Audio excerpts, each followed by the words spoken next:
be able to express that. Blasey, I'm a little disappointed because I thought I could see this as a big production and I could see why people like it. And I'm sure if I watch a few episodes, I'll love it too.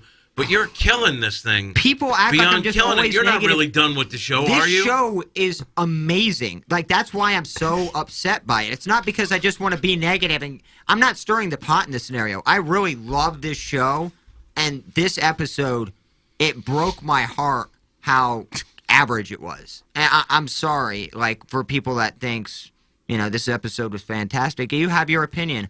I thought how it could have gone. You had different scenarios. You had people before this episode talk about different scenarios that could happen, all of which would have been better than what just happened.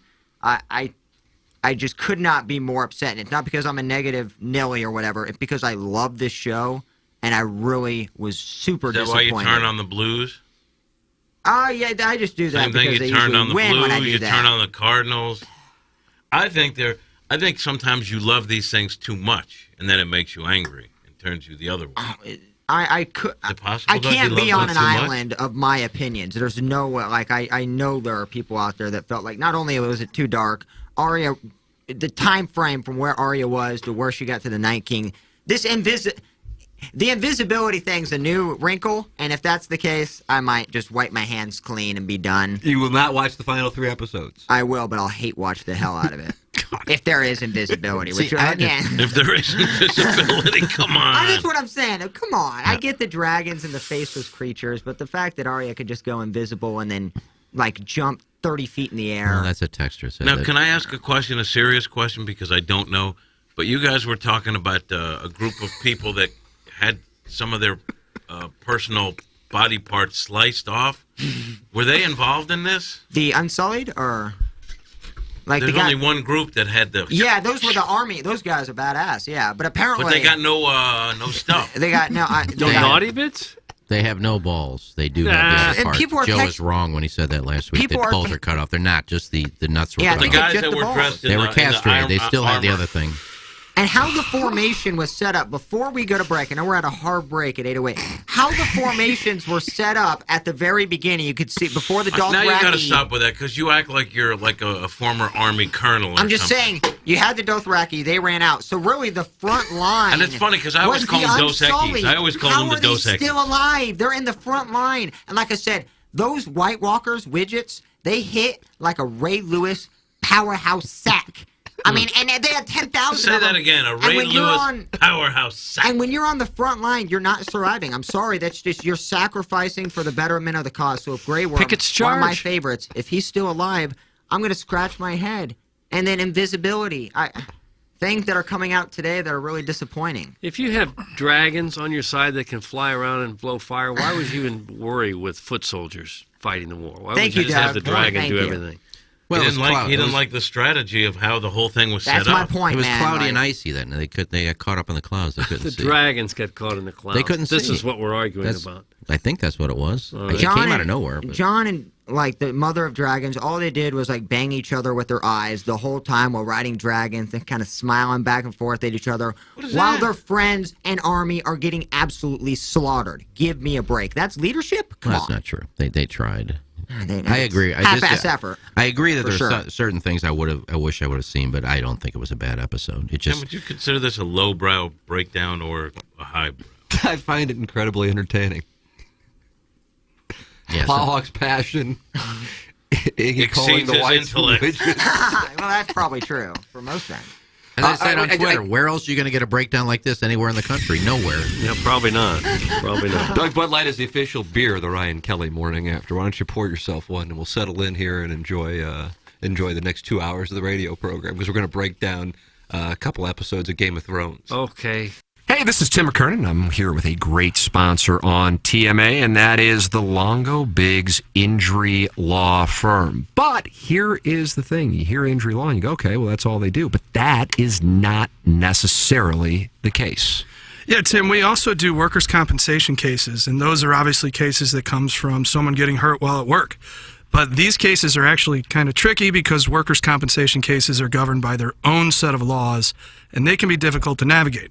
There's a lot of things people don't know. For instance, all your medical treatment has to be provided by your employer, and there's two different kinds of payments you need to be concerned about in a work comp case. One type is just getting paid for the time that you can't work, and the other is a settlement for the permanent injury that you have, which factors in various elements of your case, such as what body part and how severe it is. And this is where you need a knowledgeable work comp attorney to help you maximize your settlement.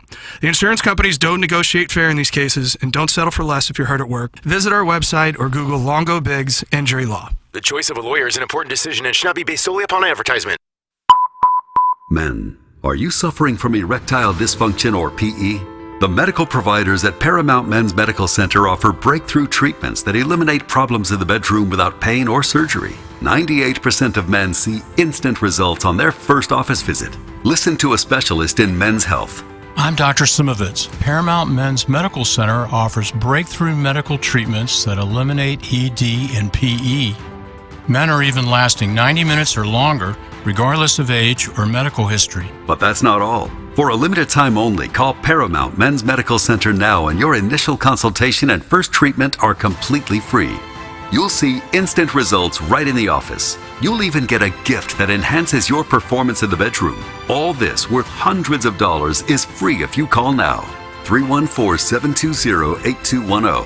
314-720-8210. That's 314-720-8210. Live from the Michelob Ultra Studios, KPN-TFM HD2, Collinsville, St. Louis. This is TMA All Day. Rise and shine, St. Louis. It's the Ryan Kelly Morning After on KPN-TFM HD2, Collinsville, St. Louis. At the Morning After STL on YouTube and on TMASTL.com with Tim McKernan, Doug Vaughn, Iggy Strode, The Plowboy, and Action Jackson. 7:07 in St. Louis. You're listening to the Ryan Kelly Morning After. It is the Munganess St. Louis Acura and Alton Toyota 7 o'clock hour. Welcome, friends, to our Michelob Ultra Studios. Timothy Michael McKernan, Douglas Elvin Vaughn, Kenneth Iggy Strode, the Plowhawk, and Action Jackson with you here on the radio program, a program that solicits your involvement to make up for the lack of capabilities of the 5 people on it. You can text into the EDF group. Text inbox 314-881-TMA5. And we're going to make this a press conference Monday. So many topics to discuss. 636-9004-TMA is how you can call in and, of course, email in for our Design, Air, Heating, and Cooling email of the day, the morning after, at InsideSTL.com. Doug, it's a Sadie Hawkins. What's your lead? Oh, geez. Well, I guess when there's a lot out there, it's usually the Cardinals. I know you guys probably prefer the U.S. Open or maybe Plowsy's trip to Milwaukee. Yeah, did you see a ghost? Yeah, did you see any ghosts up there? No, but I absolutely loved it. Didn't really know what to expect. You know, it's a new city. Like I told you guys right before the show, I thought it would be more comparable to St. Louis in terms of, you know, harder to find maybe things to do. Again, I knew very little to nothing about it. You stay downtown. We did. Yep. We stayed on... The ballpark's not downtown, though, is it? No, we stayed in the 3rd Ward, which reminded me a lot of a mix of Tower Grove, Central West End, meets downtown, because there's still residential down there. But the ballpark, free shuttle service to the bars in that area. So it took us about 18 minutes for a shuttle to get to the stadium. Huge parking lot. People were tailgating like crazy. Really? It was fun. It was so much different than I anticipated. The weather was perfectly like 70 and breezy. So St. Louis is better than Milwaukee? No, I was pissed at St. Louis. The more I walked around Milwaukee, the more I didn't get berated by people. There was no trash. Everything was so clean, bustling. I just was blown away. Could easily see why people would live there. 100%. Yeah. Now, when I walked in, the big ESPN was on, I guess, the speakers coming out by the elevator, national ESPN. And as soon as I walk out of the elevator, I don't know how you can think LeBron is better than MJ. Like, oh my God. Wait, can you see a producer actually starting? Let's break down MJ and LeBron today. We haven't done that in a while. The thing with that is, God Almighty, it always gets texts. You can always hammer one point or the next. It's a perfect topic to regurgitate every morning. And I love that take, Iggy. Doug, we went from Milwaukee to an anecdote. Change of subject. I was just telling you what I heard on We're the big listening to Plowsy's ESPN. when I came in. Vacation right I now. would kind And of he die. stopped. And I did stop. You said Sadie Hawkins, and we could talk about what they talked about, like for the 19th time this month. Doug is the cute little lady at the square dance, and he gets to pick who he wants to dance with. Doug, that's the Sadie Hawkins. Okay, I appreciate And you chose that. Plowhawks Milwaukee. Yes, that's what I'm most interested in. And I wanted to see if he saw a ghost. But you did not see the ghost. I did not. You didn't stay at the Pfister. The Pfister is the name of the hotel with a P. We did. We stayed at a hotel that was like catty corner to a strip club, which is kind of cool. But you didn't go to the strip club. No, it almost tried to hide itself. What was the name of the stag bar? I'd like to look up. Okay, so it is by the Fairfield Inn and Suites. Okay. They're right That's on kind of a West humble brag. You know what Congress. that is. You know what that is, Tim, right? I've never been to the state of Wisconsin. I can't think of the name because, like I said right before, they tried so hard to hide that it was a full-blown strip club. Oh, Now, did they had two bouncers outside. But they wanted to maybe look like it was a nightclub crowd. You know, they were kind of patting everybody Any of down. these bouncers get you in a hammerlock? No. They were great. But yeah, I did not happen to go in there. We're certainly with Madison's parents. Oh, I didn't realize you. God. Yeah, Okay. no, but they're God cool. almighty. Strip club, No, no, that would be they're awkward. cool as hell. I was, rolling blunts in the hotel. Like, they're cool That's people. nice. In They're the great. hotel? You're smoking in the I'm not hotel? smoking. No, I'm getting them ready for, again, we walked probably 20 miles, I would say, in Milwaukee. Huh. Yeah, we did our steps. About 20 miles of walking for the weekend. Yeah, so when it you was a see lot of some fun. of these other cities our size, it can really get you depressed about what's happening I was here. so bummed because of, St. Louis doesn't have that potential. But what they did to the downtown area, certainly having a basketball team and a baseball, like certainly having. Is the Bucks Arena downtown? Yeah, It is. yeah. Could it be the Silk Exotic? That Silk is. Exotic. Yeah, thank Silk you. Exotic. Thank my you, goodness. Iggy. But it only said silk on the You on go the in there sign. thinking you're So buying a that's scarf. Okay. Yeah. Huh. Bait and swee. hilarious. Nice job, Iggy. I just looked it up. The Doug, it's the Silk Exotic Looks Milwaukee like there's Gentlemen's three of them. Club. Looks like Yeah, there's- you're right. Silk Exotic on the water. This one, we were about a block and a half from the water. It was again like I did not expect to be water right there. They had a water walk, like a river walk they call it. There were people partying on like pontoons. Like it was wild. It was perfect weather too for the whole weekend. So I imagine that's why it was rowdy. Doug, they have a Twitter account if you'd like to follow them. It's Silk Okay, I Milwaukee. don't really need to. What Pictures from the champagne room. What kind of hot takes are they spitting out that I need to hear from? They got some of the scrippers on there. You The, follow them, si- Nuggy? yeah, the sidewalk right in front of it looks good. And our hotel was right That's across the very street nice. called the Third Market. And you know what was in the Third Market, Doug? Hmm. An ESPN affiliated radio station. Wow, wow, wow, Cut wow, it wow, wow, wow, wow, wow, Right wow, there. wow, I was wow, so wow. close to giving takes. Giannis knocked takes. on the door. Gorman Thomas takes. I've decided that MJ's better than LeBron. Mind if I have 5 minutes? But love Milwaukee. We'll definitely be going back. Haven't experienced a winter there, so you can't really. Why did you fully go? hype up. Was it just like for a weekend shoot? Just random? God yeah, bless. 6-hour drive was. It was cake. Yeah. Hey, not far from Chicago either. You can bop over there for a I weekend. think it was an hour from Chicago, maybe. Downtown St. Louis looked pretty good Saturday night. That Luke Combs concert, they had all the other buildings had their lights on and it was lit up and That looks bunch sweet. of people downtown right up until the Washington Street massacre later that night. They had their own 10 party people there. shot. Yeah. There's like 5 concerts in town this weekend. That Iggy, that was going to be my next point. There was a lot going on in St. Louis in terms of music. Yeah, Yeah. gunfight at the OK Corral. Was a lot going on down there in Washington. 9 teens were injured and 1 killed in a shooting at a Washington Avenue office building early Sunday, authorities said, in what appeared to be a night of partying gone awry. Liquor bottles, cigar wrappers, gauze, and bloodstains still littered the crime scene later that morning. Officials said police arrested 1 teen, a 17-year-old from the area. Shooting victims ranged in age from 15 to 19 years old. The 17-year-old girl was trampled as she ran down the stairs to get away. The incident turned the spotlight once again on a downtown district that has struggled in recent years with out-of-control parties and rented apartments, drag racing, and violent arguments at nightclubs. I read from the St. Louis Post-Dispatch, which has an image of a bunch of bullet holes in the wall of the 5th floor of the building at 1409 Washington Avenue. I'm guessing none of them worked there.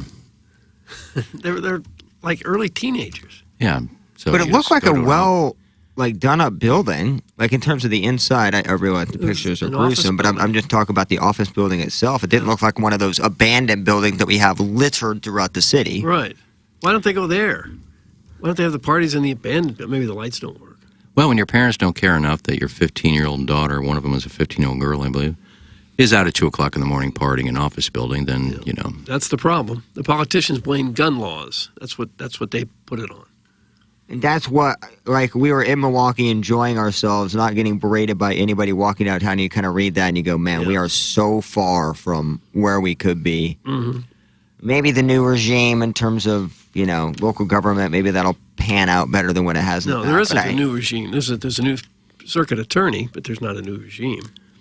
People should do what I did. It's all that's changed. People should be more like me. I had a 15-hour work week, and then I had a Everyone would love to be like that. That's the start of that. and then between Thursday and Sunday, I had a 40-hour work week on my couch, watching 40 hours of golf. But you committed no crimes. Nope, I was safe. I am truly curious who won the Munganess St. Louis Acura Alton Toyota the Daily Fantasy Sports Showdown. I don't recall any of the players that were picked by either of the participants. Third major of the year. Munganess is the presenting sponsor of it. StLouisAcura.com and AltonToyota.com, and they have a secret number of 314-252-0029 for you to contact Jamie Burkhardt, Clayton Patterson, or Peter Munganast and work with the best. And the best is Munganast, St. Louis Acura, and Alton Toyota. You can see the selection they have at StLouisAcura.com and AltonToyota.com of all of their new and pre-owned vehicles. And even if you're getting your car from Munganast, get your car serviced at Munganast. They will take wonderful care of you, just like they do all of us here on TMA and the Tim McKernan Show, and the presenting sponsor of Balloon Party on 101 ESPN. It's Munganess, St. Louis Acura, and Alton Toyota. Jackson, the rosters, if you would. Doug won a major. Iggy won a major. Is that what we have so far this year? Okay, what do we have?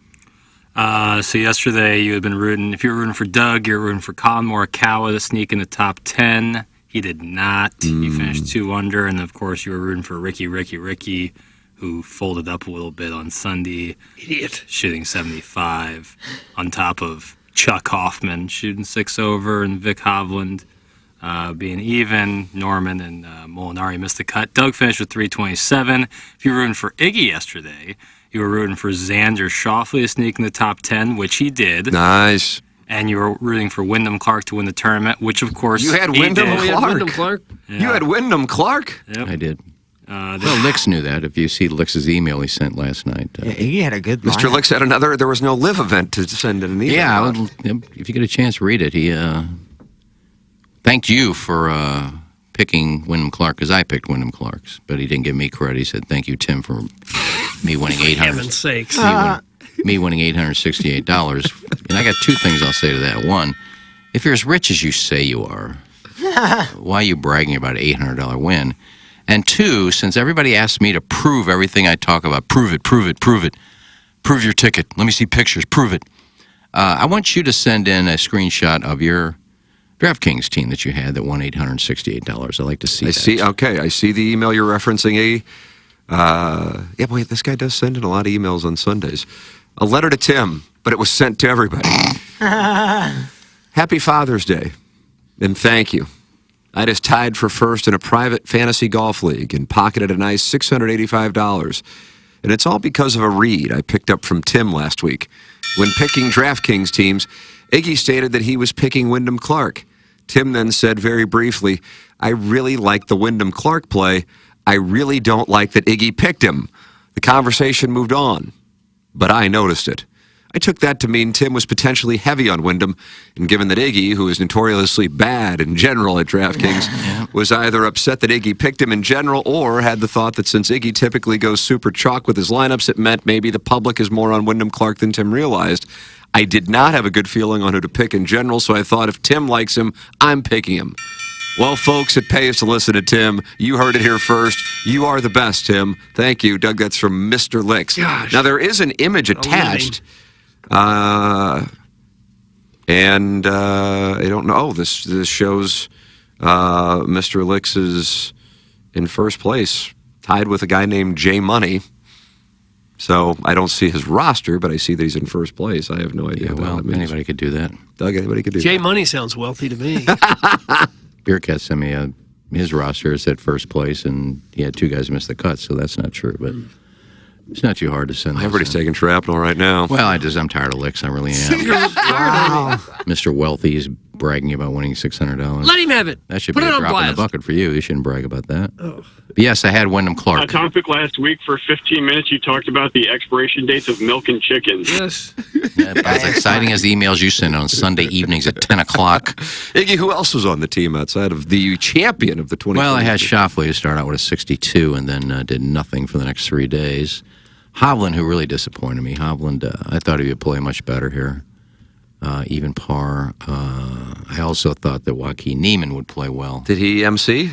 No, he made the cut. Oh, there you go. I think he finished 25th, 30th. But then I'm tired of the players that I picked. Tired of everybody. The veterans. One has won a U.S. Open. One has won a Masters. Both have been doing nothing but making cuts and making top 25s all year. Adam Scott. Well, it happens. It's professional sports. He's right on the cut line with 2 holes to go. I think I'll go bogey, and miss by 2. He didn't think 17, that. 18, It just happened tough. to him. Very long holes.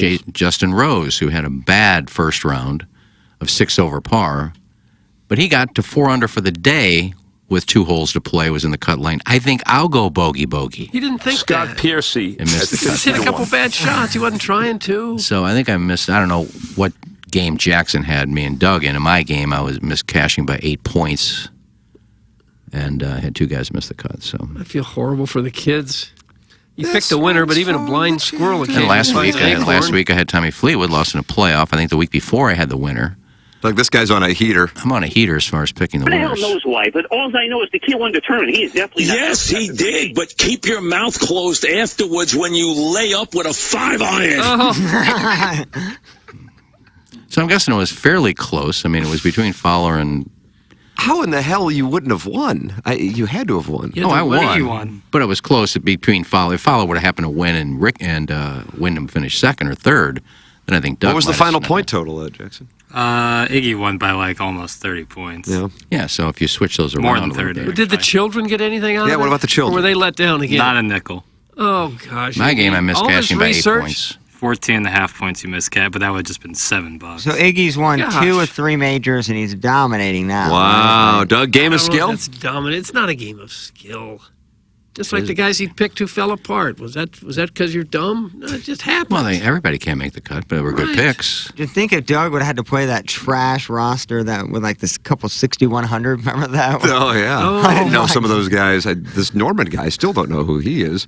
Those 6,100s, you would have seen a lot of them on Sunday morning. God, I hate to say this, but I was on the exact same read as Mr. Licks. I remember the exchange verbatim. Actually, that's from the recovering alcoholic, who has had success, by the way, playing daily fantasy. He's had big success. Yeah, my reasoning when I said that, and I had forgotten that you picked Wyndham Clark. I guess we did it from Salt and Smoke on Wednesday, probably? Yep. Is because of you usually pick players who are going to be highly owned, chalk plays. He was only owned by 11% of the field. But at 11%, at 7,500-ish, that's a large percentage of ownership. But still, hey, the reason why I did well this weekend is because I had Wyndham Clark on. God, I think I only did 8 rosters, but and I did 2 captains modes yesterday.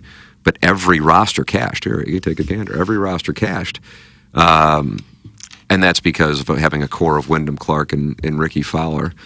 And that's what you got to do. You got to kind of take a stand. But Ricky Fowler, I think, was the highest owned player. Maybe Justin Rose was one or the other. It's always at the majors they price them soft. Yeah, so that's the what you look 7,000s, and probably I bet my guess is Corey Connors was highly owned. That's kind of a tradition at majors because he's in the 7,000s. Now I will say the 2 players, and this is just, hindsight's 20/20.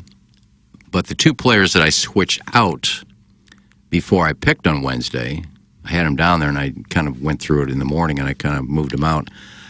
I had Ricky in there. I moved him out for Justin Rose, who was $2,000 more.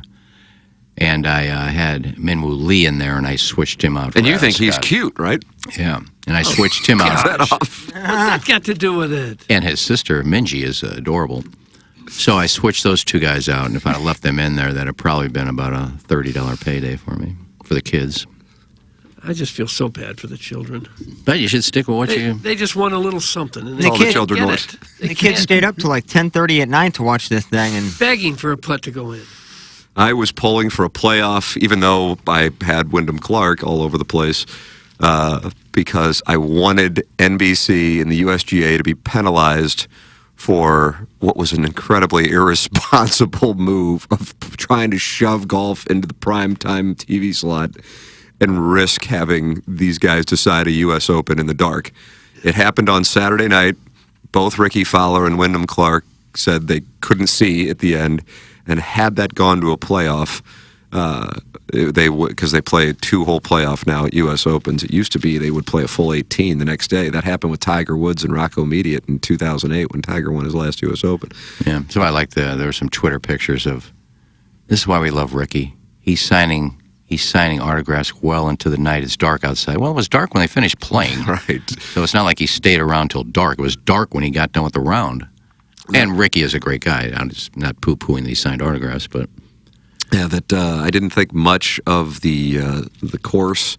I didn't think much of the situation with the LA Country Club members buying up tickets to keep the crowds at a minimum for themselves. So when you have some money, because the atmosphere was lackluster for a U.S. Open. I thought 18 for being a finishing hole. Wyndham Clark blocked his. I don't know if block's the right word. He swiped it.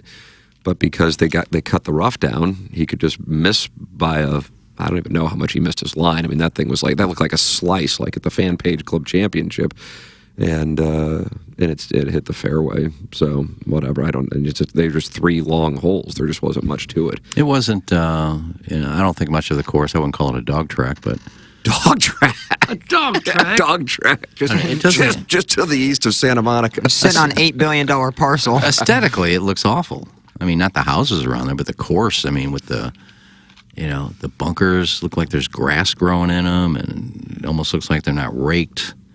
It didn't show me much. And the USGA, I mean, don't act like we love the fans, so in 18 we're going to let them rush the green.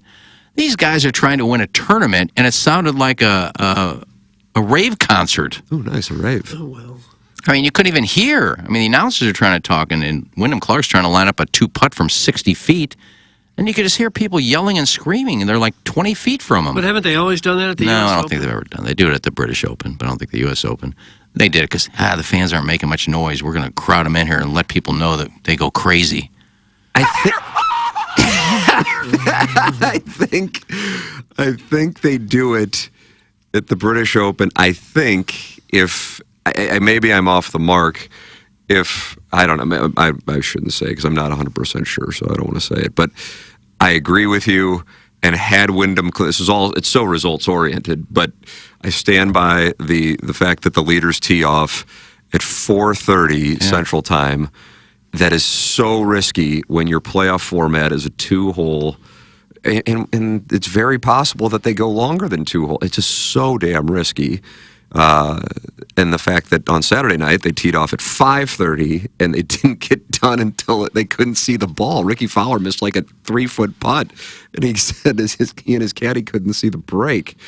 But That's Fowler's pretty dark when you can't see a 3-foot putt. Right. Well, there's break, in these pin locations. I know that if you're used to playing certain courses and all the pins are in flat spots, you don't realize where they're going to put these pins. They're going to be on spots where there's break around the hole, unless you're just below the hole. So that's unfortunate. Wyndham Clark couldn't see his chip on Saturday night, and I'm telling you, if Wyndham Clark 3-jacks that thing, you would have had not only the playoff and the potential for the darkness, but then you would have had people going, I can't believe they let all those fans run up there, because that totally changed the game. So even bigger credit to Wyndham Clark for 2-putting from 60 feet when everything's on the line, and he was able to roll that up there. I mean, I know it's not a highlight, but that took some balls, and the USGA dodged a bullet there. Yeah, I think the highlight was 16. I mean, when he basically whiffed it in the high rough in the fescue, I said, it's over.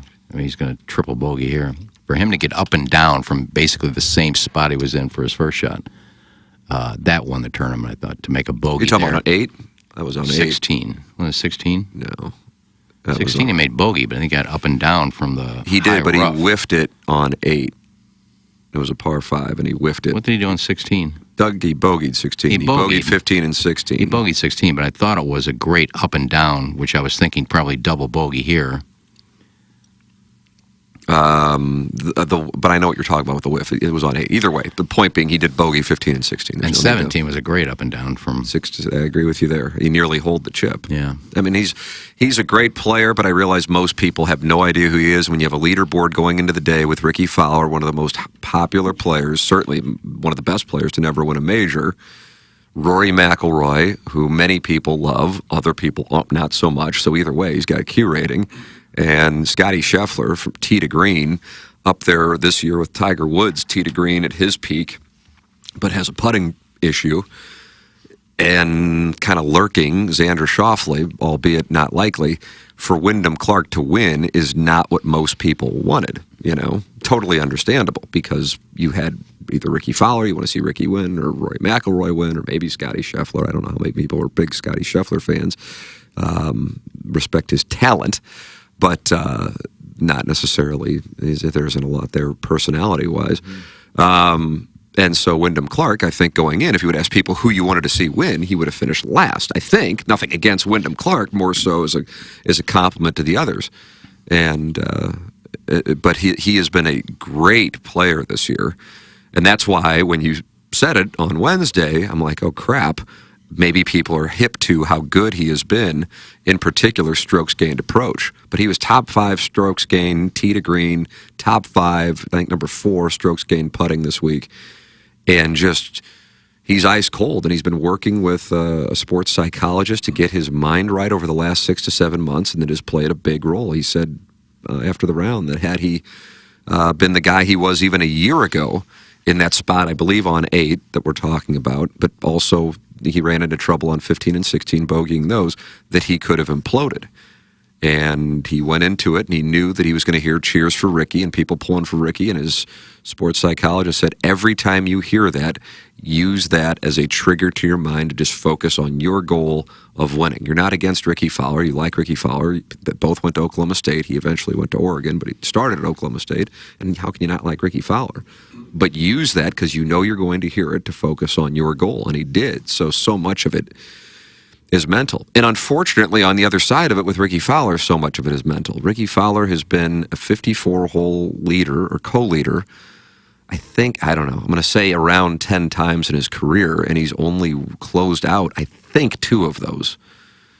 And so when I was looking at that on Sunday morning, his over-under score was 70.5, which would be a half over par. But I wanted Ricky Fowler to win, so I didn't want to bet it, but I thought to myself, God, I'm going to go. I would love to bet it, but I don't want to be pulling against Ricky Fowler. But I thought I'd be very surprised if Ricky Fowler shot under par. It's just unfortunately not who he is. It's a tough stat, but he has real problems when he's the leader. He can chase, but sleeping on a lead is a different thing. And I think the fact that he did miss that 3 or 4 foot putt on the final hole on Saturday night, it carried over for him. He never got it going yesterday. Yeah, he really didn't. And Rory should have won the golf tournament.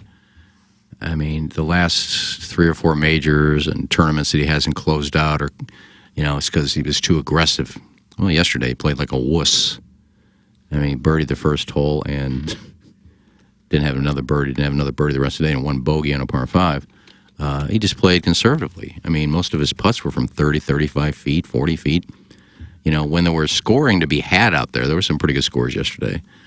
When you start playing 30, 35 feet from the hole, maybe his thought process was, hey, Wyndham Clark and Ricky are probably going to fold. I'm just going to play conservative golf. Isn't it possible that that's the best shot he could hit? I don't think he meant to leave his putt 30 foot away from the cup. Well, he can't even hit That's him what 15 feet on Sundays. But he wasn't shooting a lot of pins. There were some pins to be had. Are you saying he wasn't pin seeking? He bogeyed 8, which everybody was birding. He didn't birdie 3. Wyndham Clark bogeyed it. Idiot. He didn't birdie 10. Wuss idiot. The defining hole was Wyndham Clark reaching a 618-yard par 5 with like a 20-foot opening in between bunkers and rough. Any of us could do it. And Rory had a wedge, and he left it short, which was the only bad miss. And that's just, you can't, I mean, it goes without saying, you can't do that in that spot. So I just think he played conservative.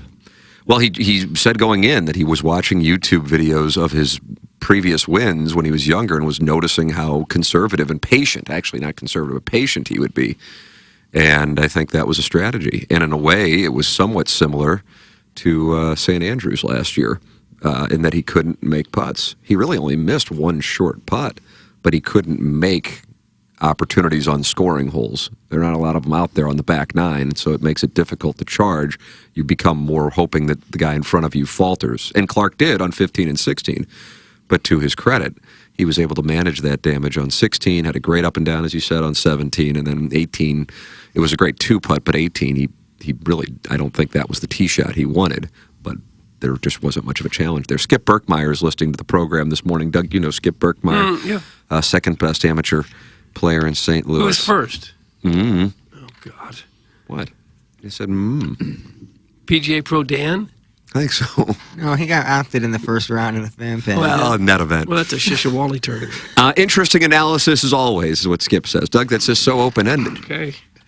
Well, you don't agree with anything I say, so why don't you call in and give us call in, Big Skip. Give us your great analysis on what you saw.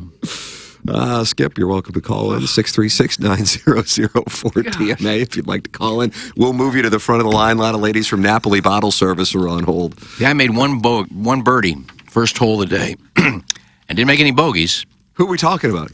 I'm sure he disagrees with my Rory take, but the fact is he birdied the first hole and didn't make him birdie the rest of the day and had one bogey. As long as putt was 4 feet, right? if you're taking shots at pins, you know, you're probably going to make some birdies, and you're probably going to make some bogeys here or there by taking chances. He didn't.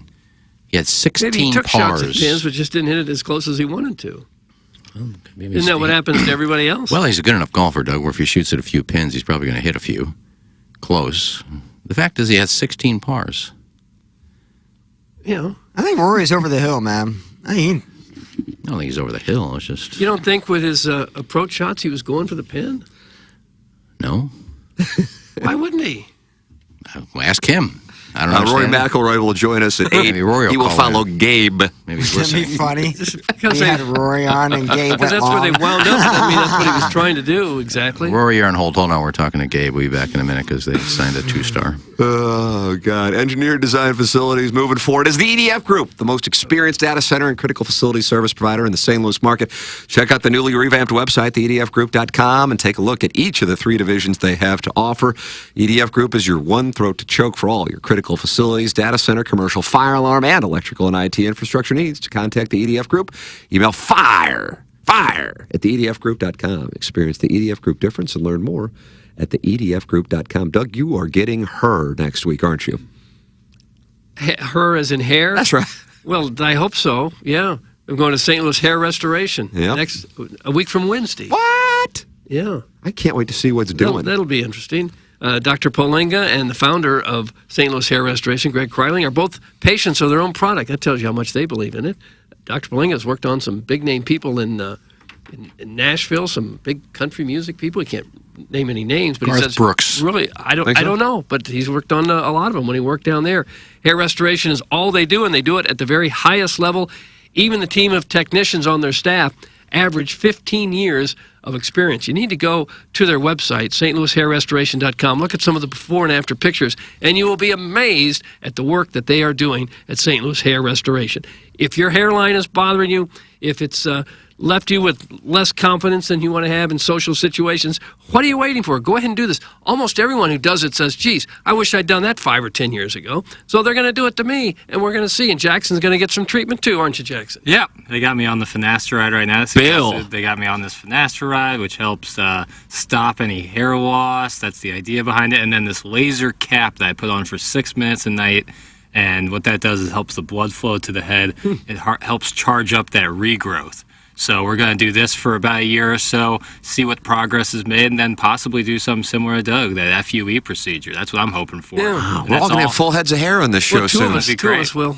Yeah. But if you guys start looking like Quinn and Rod Blagojevich, Yeah. then I'm going to have to get it done. Okay. It'll be it's easy money, baby. Look at that. Yeah, we're looking forward to seeing what it is. We'll take some before and after pictures. Well, then we'll be able to take our lovely lasses to Andrea's Steakhouse. Andrea's Steakhouse online at andreas.com. Check out that menu over there and see what's doing. And, of course, I had Andrea's yesterday with the wonderful barbecue sauce that's now available at andreas.com. And also Schnucks and Deerbergs. It is Andrea's Steakhouse, family-owned and operated since 1978. Oh, the steakhouse. Oh, the steak sauce. Oh, the barbecue sauce. It's Andrea's Steakhouse, and it is a wonderful sponsor here of TMA. How's that chicken look to you, Tim? That looks great. Marinated in some Andrea's Drake sauce, and then I put that barbecue sauce on there. Really? Grilled them, and look at how good Steak sauce on the chicken's good. Huh. Yeah. Is that I put right? it on my park steaks last night. You made park steaks on I Father's did. Day? Nice. Yeah, in the rain. So you got a grill. You got a griddle. I finally got it. I Weber kettle. No, char broil, I think it's... Yeah, that's the go-to for cheapies. Well, Oh, you just took a shot. Listen, it's fine. That sounds like a snob. I don't barbecue a lot, but I finally Need a got it. Skip Traeger. Berkmeyer says he's trying to call in, by the way. I don't know if that's Call working in, or Big not, Skip. Jackson. Somebody calling. Oh, man, Jackson answered it. Okay, so we're just going to blow him off. No. Skip, please call in. Stop the Strode. That's from Brian Henson, covers the Colts. Skip is 100% correct. That's from the Total He didn't even Package. say anything. He said solid take as always. That was Yeah, he was right then. I think he Solid said. take for me, so I you think he agree. said interesting analysis as always. That's So you what he agreed with wrote. him? I don't know. I don't know what it means. It was so open ended. No, the texter agreed with him. Skip is so right. Well, you agreed with him that it was an interesting take on my part. Jeff Lotman loves to throw a wager around. I bet he was on Wyndham Clark, just like Iggy was. Jeff Lotman Realty, and he is a big TMA listener, and we are grateful for his support. 22 years with over $500 million in sales. He is a luxury guy, but it wants to make this clear. Luxury is more about the experience than the price. They treat all their clients the same way at Jeff Lotman and Compass Realty. He joined Compass to start and build Compass St. Louis into the #1 luxury brand in St. Louis. Is Compass the largest luxury broker in the world? They never turn down a referral no matter the price with Jeff Lotman, and he can connect buyers and sellers in other cities across the globe. All you need to do is go to jefflotman.com, JEFFLOTTMANN.com, JEFFLOTTMANN.com. Yep, that's it. JeffLotman.com. If you are looking to buy or sell a home, JeffLotman.com. Support the sponsors. Jeff Lotman new here on TMA. Ladies and gentlemen, we welcome to the program second best amateur golfer in St. Louis, Skip Berkmeyer. Skip, good morning. Good morning, guys. It's great. Loved the U.S. Open talk this morning. I tuned in just to listen. You texted interesting analysis as always. Really, at that point in the show, Iggy and I were having a conversation. What stood out to you as, quote, interesting analysis? Well, the fact that I think the golf course taking shrapnel was a little bit interesting. I've probably played the golf course a bunch. They used to have a mid-am tournament out there. They didn't have it this year because of this, but I mean, it's probably one of my favorite golf courses in the world. I will agree with you. I thought NBC's coverage honestly didn't do it any favors on the golf course, and also the thing about the 18 hole and the people running up. I think they did that because they didn't have the grandstands behind the. They wanted to show off the clubhouse. So I thought that was interesting, and I think Rory's strategy. I got to be honest. I think he's going to win a lot more majors playing that way than he is firing at flags trying to land a. You know, I mean, the greens are so firm. I don't see how you really could have gotten too close. Well, other players did. Not many. Only one other guy beat him. Well, I'm saying Cam Smith had quite a few shots in there close. Well, if you notice, Cam Smith only made about 100 feet worth of putts on the back nine. I don't think it was that they were that close, to be honest. Well, one of them I was would 60 say, I would feet, say so exceptional. 60% Well, I mean, he had a on lot one hole. total. So, Well, I'm just telling you, there was the way he played, and you get 16, you make 16 pars in a major on Sunday. I think you're going to win a lot more times than you're not. He just didn't win this week. I think he's going to look back. He missed In particular, a U.S. Open usually, right? I mean, the U.S. Open is in particular. That's not going to get it done at Augusta, but at the U.S. Open more often than not. Correct. he hit so that many greens at Augusta. He's probably going to win a lot more too. He missed a 4-footer on number 8. But you 16 pars at Augusta on a Sunday, isn't that's? I thought you said no, 16 but he's hitting 15 greens in regulation. Right. He's going to get it done. Which I think even for most people would say that. I mean, he missed a 4-footer on 8, which I think was a really big momentum thing for him. That was an easy birdie that he didn't have, and then actually missing the green with a wedge, like Tim said. Great analysis, Tim. Oh, stop it! You say he missed a 4-footer for birdie on 8? He did. Did he? He 3-putted, or he didn't. He 3-putted from off the green, where he could have definitely added a stroke, maybe even have made the long putt. Who knows? But birdie was what he needed to do there and didn't make it. And then he should have hit it left of the flag and played more conservative on the par 5 instead of going at the flag, where he got an unbelievable break after it plugged in the bunker. It could have been a 7 or an 8 if he just would have played left. He would have had a 15-footer probably for birdie. So I think he actually should have played more conservative. He would have been at worse in a playoff. That's my wonderful analysis here from Springfield, Missouri. So that's where I'm at listening. What are you doing in Springfield? Talking with Ned Reynolds, probably. Yeah, probably. Well, I'm down here with probably getting an interview with the jock. Maybe that would be really good. Oh, wow. That's when you know you made it. This is a full-on dunk. No, the state am is at the Payne Stewart's course this week. So Oh, wow. So you're playing in that. I am playing a practice round today, and yes, so I'm playing that my first event in a while. Yeah, I didn't. I wasn't able to make the field. Of course, I could have, but Doug. I've been playing too many member guests, so I decided to do the member guest. I know, Skip, you're a big fan of member guests and the integrity of the events. I have played in a few, but it's interesting. It's more of a. I don't know if it's a tournament, Tim. Would you agree? I think it's more of an event. That would certainly be the case. Absolutely. That Payne Stewart's course is really nice, isn't it? I haven't played it. I'm looking forward to playing. I'm surprised you haven't played it. I haven't. So today's my first go at Paynes Valley and to see it, and I think it's a lot of people's first look at it. I'm excited to see it down here. It's kind of become a golf mecca. I love the other two that I've played down here, so it'll be fun. If we go down there and drop your name, can we play for nothing? I don't think so here. I don't think so. That probably would not work. Okay. I think I'd have a better chance at maybe LA Country Club than here. I got to be honest. I know more that would work too. Down here. Okay. We don't like paying for nothing. I understand that. I've listened to the show. Oh, I get the premise. gosh. Skip, thank you for calling in. Good luck this week at the Missouri Amateur. Certainly an advantage for the players down there that I decided not to play this year, Doug. So that opens kind of the door there once I WD'd. Yeah, it's just disappointing they didn't give you a special exemption. Thank you. Thank you, Skip. That was the right thing to say. Thank you, Skip. See y'all. There's Skip Berkmeyer calling. Guy's underrated moment was after Skip put Ken in his place and Ken stumble-effed his way through a retort. Plowsy muttered, sexual tension. I just peed a little. Thanks. Doug, that's from Brian Henshin, who urinated. Oh, gosh. Well, they used to have a good rapport, and then I think that, the miracle at Meadowbrook. Yeah, where he called out Skip over the ball before sinking a butt. That's when it started to really get tense. Explain to me. He was your swing instructor. I forgot about that. Explain to me how he put me in my place. Brian Henshin, now you need to call in 636-900. 16 pars, and he should have played more conservatively. Okay. Well, I think he was just saying that he did something right because the score was so good. Just one 15 guy, girls. one guy beat him by one shot. You lead the field in greens in regulation and make one birdie. What does that tell you? You're not putting it very close. Maybe it tells you he's not putting as well as he usually does. No, he missed a few putts, but just a few is the difference. Those greens aren't easy, but most of his putts were between 30 and 35 feet. We're just trying to lag it up there for par.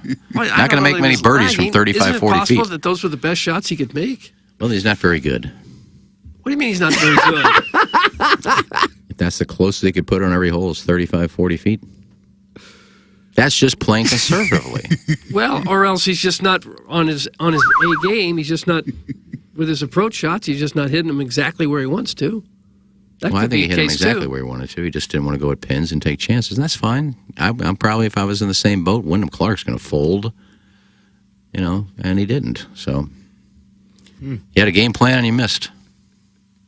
I don't know. Guys, you got to love when the professional masturbator tries to argue with an actual golfer. That's from Uncle Cucker. What does that have to do with anything? Yeah, come on. Well, just because you play golf better than me, you think I don't know anything about golf? You put your golf where your mouth is. Yeah.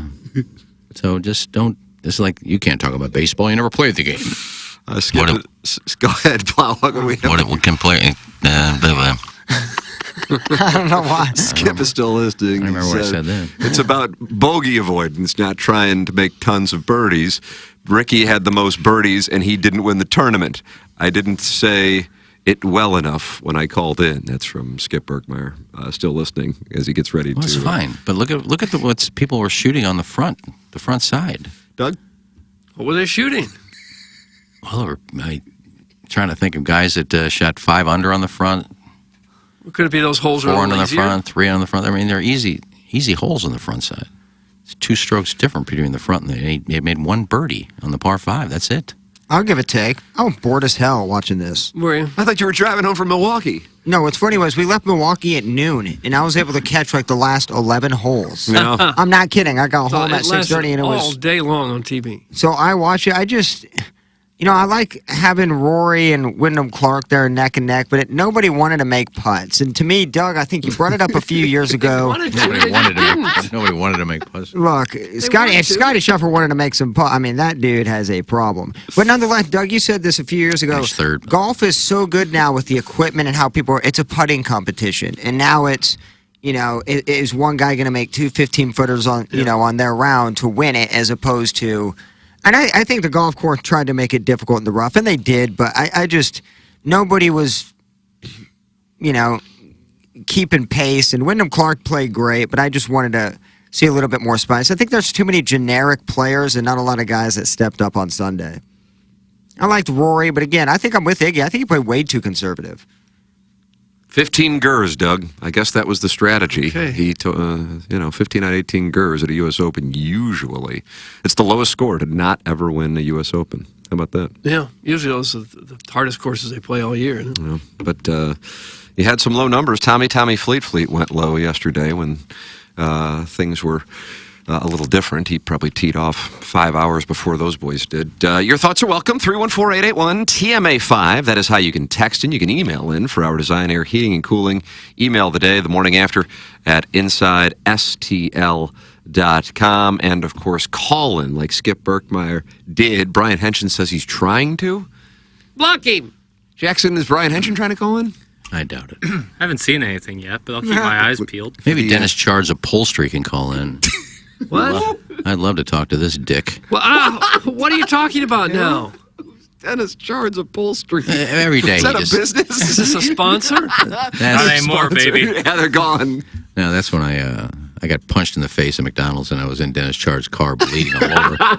He pushed me out of his car when I got home because look at my upholstery. Somebody remembered that name? Yeah, It's got to be Buck Swope. All he does is trash me every day, and he was trashing the show on Friday because Tim wasn't here. And I said, I finally responded. I said, very simple. Go to another station, and we'll see you on Monday when Tim's back. It's not that hard. Why do you let these Go people away. get under your skin? Well, most people are kidding. Like when Aunt Peg goes and trashes me, I know he's kidding. Doug, do you It's think funny. Aunt Peg's kidding? I don't know. This guy is just pure. It's just pure hatred and just Aunt pure Peg's distance, meanness. phenomenal. So those kind of get to me because he's never met me. He doesn't know me. Can I give you But my every lineup? day. So why don't you call in Dennis Charles Upholstery? I wouldn't worry about this guy. Charles Upholstery, I would please worry call more in. about the upholstery than this guy. Well, you bled all over it, didn't you? It was kind of sad that my face is like hanging off. My nose is on the side of my face. My eye is shut. Blood coming out. And he pulled in front of my house, got out, and pushed me onto the grass and started bitching. Look at my upholstery. Yeah. Look at my face, Well, you did dumbass. something to deserve the punch, didn't you? No. Just right out of the blue, you got hit? It was a Maplewood guy who didn't like Brentwood people. And just Hi, Iggy. How are you? I know. I can't even believe it's 30 years. Nobody. Hi, Nina. How are you? a cigarette or two go through those lips. So this guy, I forget the story. I'm not telling the story I again. forget the This story. Dennis You're Charles just walking down the Upholstery street has and a come on, Maplewood call in. guy, Maplewood thug, walked up behind you and punched you in the snoot. I didn't know he was behind me when I left, and I didn't hold the door open. And he said, why don't you hold the door open when I'm walking out? I said, I'm sorry, but I didn't see you there. Apologize. Then he followed me to the car, and I started to shut the door. He put his foot in there and just put a boot in my face, and just started pounding. Boot. Wow. Yeah, he just put his boot right in my face. Hobnailed boot. Kicked me right in one of those ugly square-toed things. Oh, like the old NFL kickers used like to wear? Maplewood Hoosiers wear. Square-toed boots. Yeah, right in the face. You just put Maplewood on blast. That's the one. That's the guy that Chris Bird kicked in the balls when he was in the hospital. And Chris Bird went out with Gail Volva. Yeah. See? I'm starting to know these people, I feel like. Was your nose broken? Probably. Is Dennis Charles Upholstery on the line? Hell no. Yeah, call in. What about Henshin? No. Henshin's not calling in. Well, phone lines are bone dry. It's tough times for the newspaper industry. They might not have phones at the Indianapolis Star anymore. That is true. It's an Going expense across you the can cut street out. to the gas station. Local library. He's got a badminton tournament he's covering. Well, did they get the blood out of the upholstery? I don't know. Guys, at a U.S. Open, you need to be a risk taker to win. Kind of like accepting the challenge of hitting a 10,000 square foot green from 15 feet away. You just have to put fear aside and go for it. That's from Minute Bowl eligible. You couldn't do it. Why don't you get out there, Minute? You're 7'8" body. Let's see what you do. Oh, wow. Caller Ellen giving Plowhawk a sincere thank you for playing the whole Nina Blackwood clip. Well, there's more. But she doesn't really finish the sentence. I'm waiting for her to finish, but then she goes on like 2 more times. Like could that have been our editing? Break. No. I mean, it's just how she talks. Well, maybe we need to hear it one more time. Why don't you pull that interview, play that put it in the skeleton. I actually don't know where that is. Oh. Yeah, I don't know where any of my interviews are at.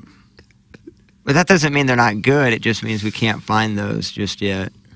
Is that a big turnoff if a woman has a really bad voice? Oh, that I will occasionally listen to that station on Sirius, and if she pops in between songs, I bolt like the wind. Do you? I can't handle it. Hi, Iggy. How are you? I know. Almighty. I can't even believe it's 30 years. Nobody can believe it's 30 years. I mean, that time has flown by so fast. It's unbelievable. She's high. That's the clip. Now, you know whose voice I do like on Sirius is Rachel Steele. Rachel Steele. I know who you're talking about. She's fabulous. She's really good. I agree with you. And I think it's all Bob Birch told me this. Bob Birch, Doug. And if you listen to Rachel Steele, it's almost like she's always smiling when she's talking. Nice. She's kind of like, yeah, it was such a good day. We love REO Speedwagon. I remember that song, REO Speedwagon. It was so good. You're kind of like smiling when you're talking. You'd be a fabulous DJ yourself. No, Birch always told me to do that. Just smile when you're talking. But Birch would do spots, but he was always bopping around. Bopping around. He couldn't stand still. He'd stand there. He had a lot of He'd stand there and, dude, he's like shaking his hands and they're bopping up and down while he's talking. I would bop around at Ted Drew's, Doug, and get the new City Red concrete. Oh. My wife and I went by there after the Cardinal game for TMA Day at the ballpark. How do you do? Oh, I'm fine. And we got that concrete, and it is so good. It is brand new at Ted Drew's. Here's what it has in it. What? Ted's delicious vanilla custard blended with maraschino cherries, coconut flakes, and Dad's Scotch oatmeal cookies. Oh, man. It is choice, Iggy, for the rills, though. Served as a concrete or sundae. The title of it is City Red. Now, it is pink when you get it, but it's City Red, and it is choice. Kind of like the jersey. They still have the Cardinal Sin, of course, served as a concrete or sundae. The Dutchman is Ted's delicious vanilla custard with chocolate, butterscotch, and pecans. It is so good, and it is a St. Louis tradition, of course, located on Chippewa, and the South Grand location is open now as well. It opened in 1931. It's the oldest frozen custard stand still in operation today. Did you know that? Ted Drew's frozen custard, fresh, fast, and fun. Now, the Vianney's hottest mom is on the line and wants to talk about she? that. This will be fun. To take a call from a lady. Good morning. Man. Yellow. How are you guys? It's a guy. Knew it. Hate when that happens. Yeah. Actually, I have a meeting starting at 8:30, so I wanted to hear your guys' opinion on this before I have to hang up. What do you think of all the David Freese stuff from this weekend? For those who are not aware of it, David Freese declined the Cardinal induction into the St. Louis Cardinal Hall of Fame. Good for him. And he issued a statement saying, I look at who I was during my tenure. That weighs heavily on me. The Cardinals and the entire city have always had my back in every way. I'm forever grateful to be part of such an amazing organization and fan base then, now, and in the future. I'm especially sorry to the fans that took the time to cast their votes. Cardinal Nation is basically the reason why I've unfortunately waited so long for this decision and made it more of a headache for so many people. I feel strongly about my decision and understand how people might feel about this. I get it. I'll wear it. Thank you for always being there for me, and I am excited to be around the Cardinals as we move forward. Bill DeWitt III said, although we are disappointed that David has declined to be inducted into our Hall of Fame, we respect his decision and look forward to celebrating his great Cardinals career in other ways going forward. He is always welcome at Busch Stadium. He said, this is something that I've given an extreme amount of thought to, humbly, even before the voting process began. I'm aware of the impact I had. The team bring great memories to this city I grew up in, including the 11th championship, but this honor means more to me, Freese said in a statement. I took it to mean two things, Vianney's hottest mom, and I'm curious what other people's thoughts are. He didn't feel like he was worthy, both as a player, to have that term Hall of Fame, even though I think many would look at who's currently in the Cardinal Hall of Fame and say he may have had a better career than some of the people who are in there as it is. And then secondarily, he was not happy with who he was as a person during that time, and that is about alcohol. I don't know if that I feel like it's tiptoed around a little bit, but when I did the still in the can interview with me, Freese, and Pat Marone, he talked about it intensely about his alcohol use, and really how his wife Marin has played a role in not just saving him professionally, but saving his life. He was a mess, and so that is what I believe it was about. Some Cardinal fans were not very happy with David Freese, so they started tweeting at him. A few flag accounts, a few people who quote the Bible, but that gives you the get out of jail card to act like a complete. What does the Bible have to do with this? Their bios. They have the scripture quotes. I mean, yeah, those are the B-fibs that think we voted you in, you must go in. How dare you? Freese hadn't tweeted in almost a year, and then tweeted on Saturday, thank you to all of the people that have zero opinion one way or another. You know how to live your life. Enjoy the rest of your summer. And then he threw up the peace sign, the deuces. So that is what has transpired with the David Freese decision over the last 48 hours. Doug, your thoughts? I certainly respect his decision. I think he maybe underestimates what he meant to a lot of the fans here. He played 5 years for the Cardinals. He hit 286 on base, 356. But he was the star of a World Series championship team.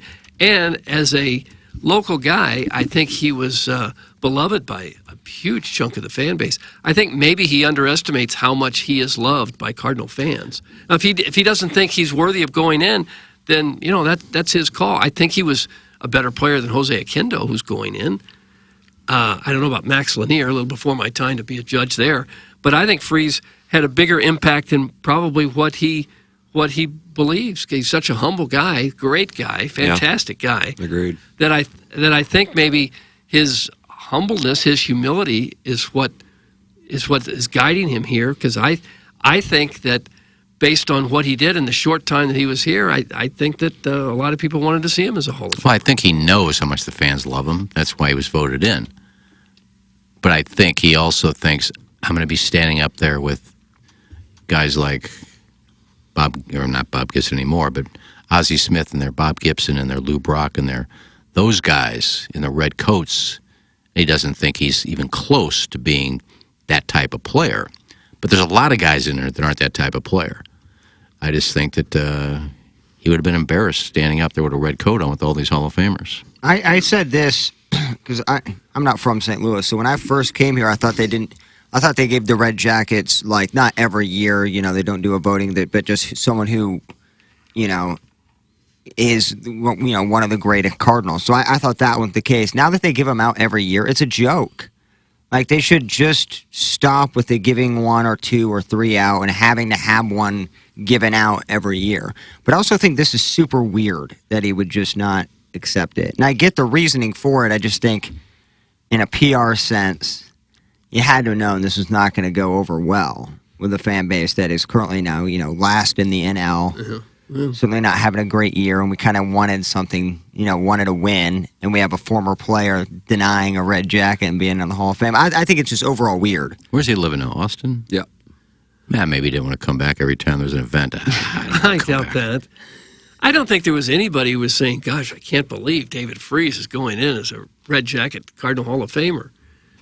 I just think he underestimates his role and how much he is loved by Cardinal fans and what he did on that particular World Series to basically win them the World Series. No, like I said, I think he knows everybody loves him. The fans love him. The fans voted him in. That's why he apologized to the fans. Fans and media both, right? I just think he's kind of a guy that, I don't belong in a red jacket. I'm not a Hall of Famer. I think we are underestimating this line in the statement. I look at who I was during my tenure, and that weighs heavily on me. Now, I don't think too many Cardinal fans think about that. And I also don't think it was really talked about. I was listening to... No, it wasn't. What do you mean? Which part? The alcohol? The alcohol. Right, and I understand talk to, that. like, the people in the media, down on the field and, this and that, maybe that's why he's not back here. But I don't think the public knew much about that. Sure, but he's done, as far as I know, one interview that's been published, and then he did the interview. That was Doug. It was me. People were going to jump Iggy's ass, but that was Doug. I was looking at the David Freese stats, and that commercial started playing. The alcohol, Bob Nightingale, a friend of St. Louis Sports Talk Radio, did a story on it. And that's really, as far as I know, now he might have done other interviews since then and talked about it openly. I think he only talked about it with me and Pat because of Pat, and they hung out together in Anaheim. They would hang out with Trout when they were in Anaheim. Pat was with the Ducks, Freese was with the Angels, and so they have a rapport. They also, the only two people in the world to know what it is like to do what they did and to be from here and do what they did. I mean, they are both gods. But that line of, I look at who I was during my tenure and that weighs heavily on me, that to me is something that, on the outside looking in, and not to say, we certainly can offer an opinion, but for anybody who's like tweeting at him and like judging him and saying, well, that's a totally different thing. You're not respecting the fans. That's his own thing. And if he is really embarrassed by it, but he had a significant alcohol problem. What I was about to say is yesterday morning, me and my wife and our two sons went and hung out, and we were in the car for Father's Day, and I was listening to KMOX because I thought Mazalek comes on Sunday mornings. I don't know. Maybe I missed it. So I didn't hear that, but I heard Tom Ackerman talking about Freese and that line, I look at who I was during my tenure and that weighs heavily on me, and he didn't say the word alcohol, and I get it, it's a different situation there and so on, but I mean that is what David Freese means. Now, he didn't say it in his statement, but that's what that is. And I can't speak to how much that bothers him outside of the statement. I look at who I was during my tenure and that weighs heavily on me, and it certainly seems like that is a larger factor than perhaps people know, but I think a lot of people in St. Louis don't know how much of an issue it was because he hasn't really talked that much about it. Nobody has. I mean, even the people down at the ballpark who were around it every day knew it. Oh, I don't but know. Nobody I don't think that's fair, Iggy. I disagree with that. That makes it sound like people are keeping a secret, and that's not fair. No, it's not something needed to be talking about because it wasn't something that happened during a game or something. But he did get a DUI. He wrecked his car. I'm not sure what you're saying. So maybe it's not fair for me to be critical of you. I'm just saying. But nobody really came out and said the. But I don't know how many media members knew he had a bad drinking problem. Well, I think quite a few did. I know at least 3 or 4 that had talked about it. On the air or in writing? No, not on the air. That's what I'm saying. They didn't talk about it where the public would know what was going on. Right. But people... But I'm saying Freese hasn't really talked much about it himself. And so he did an interview with Bob Nightingale. You can type that in a search engine and you'll see it. And then he talked about it with me and Pat, but that was almost like 3 guys on a phone. Pat was in the studio with me, but Freese was on the phone. And we were just like BSing. and it's F-bombs everywhere because it's a podcast and it's this guy's BSing, but he talked about it there and said Marin, who is his wife, and I'm paraphrasing because we did the interview now 3 years ago, basically saved his life. He was a wreck. And also, I think he had to get out of St. Louis because that was wearing on him. I know that we'd have Girl Next Door events, and it wasn't because of the Girl Next Door, but he would just show up by himself at 12:30 at places. And you're like, oh, this is cool. David Freese is here. But then you'd also be like, the hell's David Freese doing here by himself? But I didn't know what was going on until October of 2013. And I think he was traded after October 2013, if I'm not mistaken. I think that was his last year here. Yeah. It was, yeah. And so it just was a bad thing. So I think that's a big factor in it because of that line. I'm especially sorry to the fans that took the time to cast their votes. I look at who I was during my tenure, and that weighs heavily on me. And I think that's what that line's about. Now, you could also make the case that he's in a much better spot now, and if anything, he overcame that. But,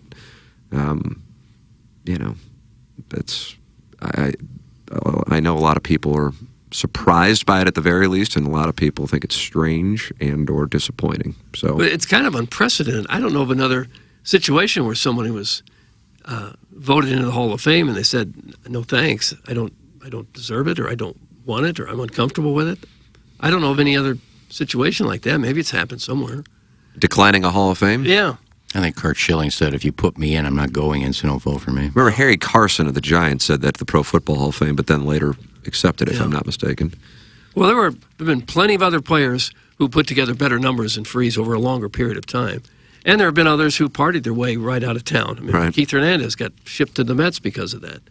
But he certainly, there's no denying, he's certainly one of the most beloved figures in recent Cardinal history, I think. Oh, yeah. For real. I mean, if you ask people for, maybe I'm going to miss somebody here that's obvious, but your hashtag Mount Rushmore of favorite Cardinals of the 21st century, I feel like with 80% plus of the vote, you would have Pujols, Molina, Wainwright, and Freese. Well, yeah. I'm sure Holiday would be in there, and, Edmonds, Roland, Isringhausen is a great guy and a local guy, but, with what those guys did, Wainwright with maybe a couple more years of health could have been a Hall of Famer. Still think he could wind up in there as a broadcaster if he chooses that route. And Molina and Pujols as Hall of Famers, and Freese because of what he did and being a local guy. I think that's what it would be. Mm-hmm. It was a brief run. It was 09 through 13, but crap, man. I mean, there's some guys in there with shorter Cardinal to John Tudor's in there, Yeah, I mean, O'Kendall. Tom Herr. I think I could be off, but I think David Freese's career is comparable to Tom Herr's in St. Louis. Maybe I'm wrong. You might know that better than me. So Similar, yeah. Yeah. Herr might have had a year or two that would surpass what Freese did, but Freese, made his name in that 2011 postseason. Absolutely. But I think we've that's never why seen before. That line that Tim brings up in the statement is true. And probably the main factor why. Because he knew he wasn't a bad player. He knew in 2011, the NLCS and the World Series, he basically carried them on their back. And it was the greatest moment in St. Louis Cardinal history, pretty much. So he knows he probably, I'm better than half these guys in there. But when Tim brings up that line, I think that had a lot to do with it. Yeah. Nice going, Tim. Yeah, I had a great golf take and I had a great David Freese take. He probably did produce the single most exciting moment in Cardinal history. Oh, I think so. Two of them in an hour. Mm-hmm.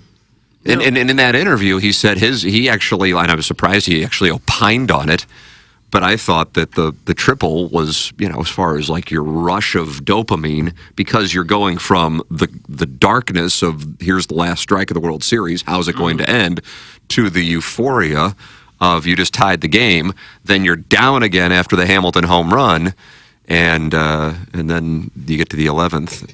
Yeah, the 11th, where he hit the home run. But they were on the verge of defeat when he hit that triple. And he did it again. He battled in another at-bat in 2012 when they had that comeback against the Nationals.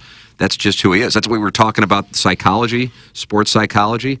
And it's a harsh thing because it makes it would come out as a weakness. Ricky Fowler is kind of a professional golfer and has ridiculous talent, but unfortunately, part of being a great golfer, it's like that line of Logan Roy to Kendall Roy, you've got to be a killer. Whether it be sometimes in business or sometimes in sports, you have to have that trait, and you also have to have the mental calm to handle some things that other people just for whatever reason don't handle, and their body tightens up, their nerves overwhelm them, and Didn't Doug Armstrong say you have to stick a knife in their eye? Yeah. Well, Tiger Woods, that's one of the things that his mom, of all people, it wasn't Earl, it was his mom taught him. And Freeze, and I asked him about that. I said, you battled in an at-bat when you guys were coming back against the Nationals that most people, you have the Pujols-Lidge thing, you have 2011 Game 6, 2011 Halladay and Carpenter. God, I feel like I'm 2004 Edmonds walk-off, 2004 Clemens, Roland. There's so many damn moments. I'm leaving out probably 10 of them. So the 2012 comeback against the Nationals flies under the radar, but that was ridiculous too. And Freeze had another at-bat where he was battling, and he goes, yeah, for whatever reason, I handle those situations well. And it's interesting too, because in that interview, he talked about how he has terrible anxiety and that he doesn't feel like he's good enough. And you would never think that from a guy who, couldn't be more chill, great guy, as you said earlier, Doug. But yet when it comes down to pressure points, I mean, God, he's up there. He won't be known nationally necessarily, but in St. Louis, he's one of the all-time clutch guys ever. Why isn't, if I can ask, why haven't you posted that yet? Because when initially we did it, Pat Maroon wanted to start a podcast. Pat didn't think he was going to be playing anymore, or he thought there was a chance he was going to be done playing. And that, because when we interviewed him, it was during the shutdown in COVID. And so Pat is calling just one afternoon. I thought he wanted to play golf. And I'm like, okay, this is cool. We'll go play golf. And he's like, dude, we need to do a podcast. And I'm like, man, I'm already doing a bunch of stuff. That was the time when I was in negotiations by KFNS also. So there was a lot going on. But to his credit, Pat lined up Freeze, John Hamm, and Lance Berkman. The Berkman interview is super interesting also.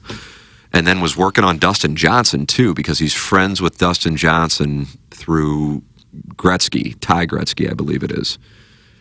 And so Pat really wanted to do that, but it's Pat's property just as much as it is mine. And so, if Pat at this point now, 3 years later, and he's kept playing and made, I don't know, $4 or $5 million more and won 2 more cups and could probably be like a Barstool guy whenever he's done playing, or a TNT guy, as far as his personality and his, kind of like a biz nasty kind of guy, then maybe he wouldn't give a damn. I'd certainly be happy to run it. It'll rock some B-Fibs worlds, man. I'll tell you that. Because there's a lot of profanity and stories about, memory serves, some partying. And, but it also would give you and also it's very, Jackson, you've listened to it, right? I have. And I fanboy out so hard, it makes me cringe.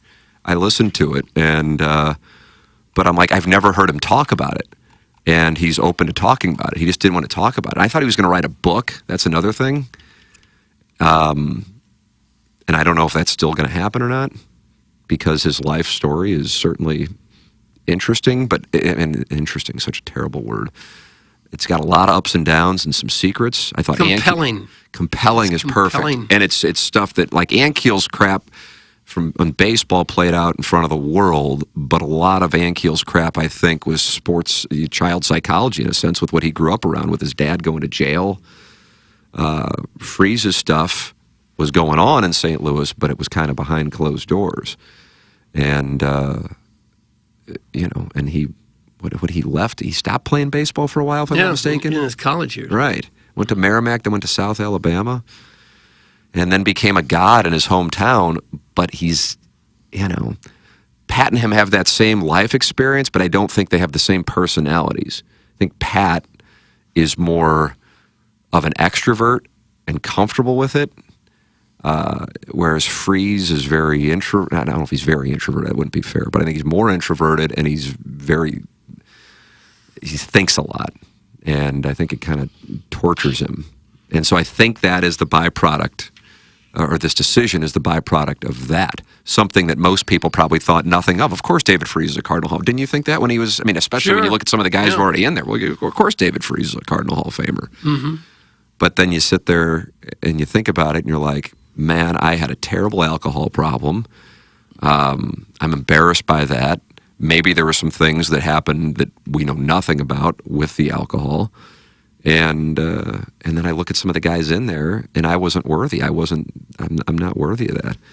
And yeah, I part of it might be, I don't want to have to always be, coming to events. And then if I don't, then it's like, oh, why isn't David Freese here? I think he's very comfortable. He doesn't live in St. Louis. I don't think that's a coincidence. He's very comfortable being in the spot that he's in Austin, Texas. And, at least at this point in his life, they just had another baby a few months ago, and he's already got 3 kids. It's a young family. So all those things, I think, combined. Yeah. Some people really don't like the spotlight, really don't want anything to do with the spotlight. No. And he was under it for so many years as a player. As intense as it got. Yeah. I mean, Maroons came like a rocket with one goal. Freese was traded for Jim Edmonds. That's a different thing. That's a different thing. I know where he's coming from. I mean, if I got put in the St. Louis Missouri Sports Hall of Missouri Sports Hall of Fame, no way I said, are I'm not you on gonna the go level parallel with David Freese. If Missouri Sports Hall of Fame would put me in, I would decline. I just think David I Freese. was wondering how this would get around to you, and that's it, because you're going to decline your own Hall of Fame invitation. Look, I just got back from Milwaukee. I completely get why David Freese wouldn't want to be jaunting back to St. Louis. Wow! Now the city takes another shot. And now we have Plowhawk. What, are you going to send him up at what? The Angry Beaver for an extra ketchupy hot dog and then ring him around and have a bunch of people eating helmet nacho, cheering him on? Well, I don't blame him one bit. When those guys come in town for that, I'm sure they're all at the Four Seasons and they just come over to the ballpark and they're gone. They're not really hanging out much. How about this? Total package is announced. If I win Lister of the Month, I will not be able to accept the award. Wow. A lot of people now declining awards. It's going to become a thing now. Well, you're not even close to being in the running, so it's all right. And you're going to say no to the Missouri Hall of Fame. For what reason? I would say that. Why? Well, because I don't agree with who they put in there. Well, what happened? It's not that you're not worthy. It's that the other people aren't. No, they put anybody in there. I mean, people that are less worthy than you? Girls softball team from 1962, sign guy. And why would you be getting in? Well, for my broadcast career, obviously. Yeah. That was so perfect. Tim, I hear now that there's an extra red jacket available. They're going to be giving it to Michael Gersh in August. That's from little Tommy Tribbins from the parking lot. They're about the same size. I think it's going to be funny when Daniel Descalso and Skip Schumacher accept theirs, who have done less. So I don't know. I think the Freese thing was interesting, and it made national headlines. Yeah. It did make national. I had no idea about crazy. it.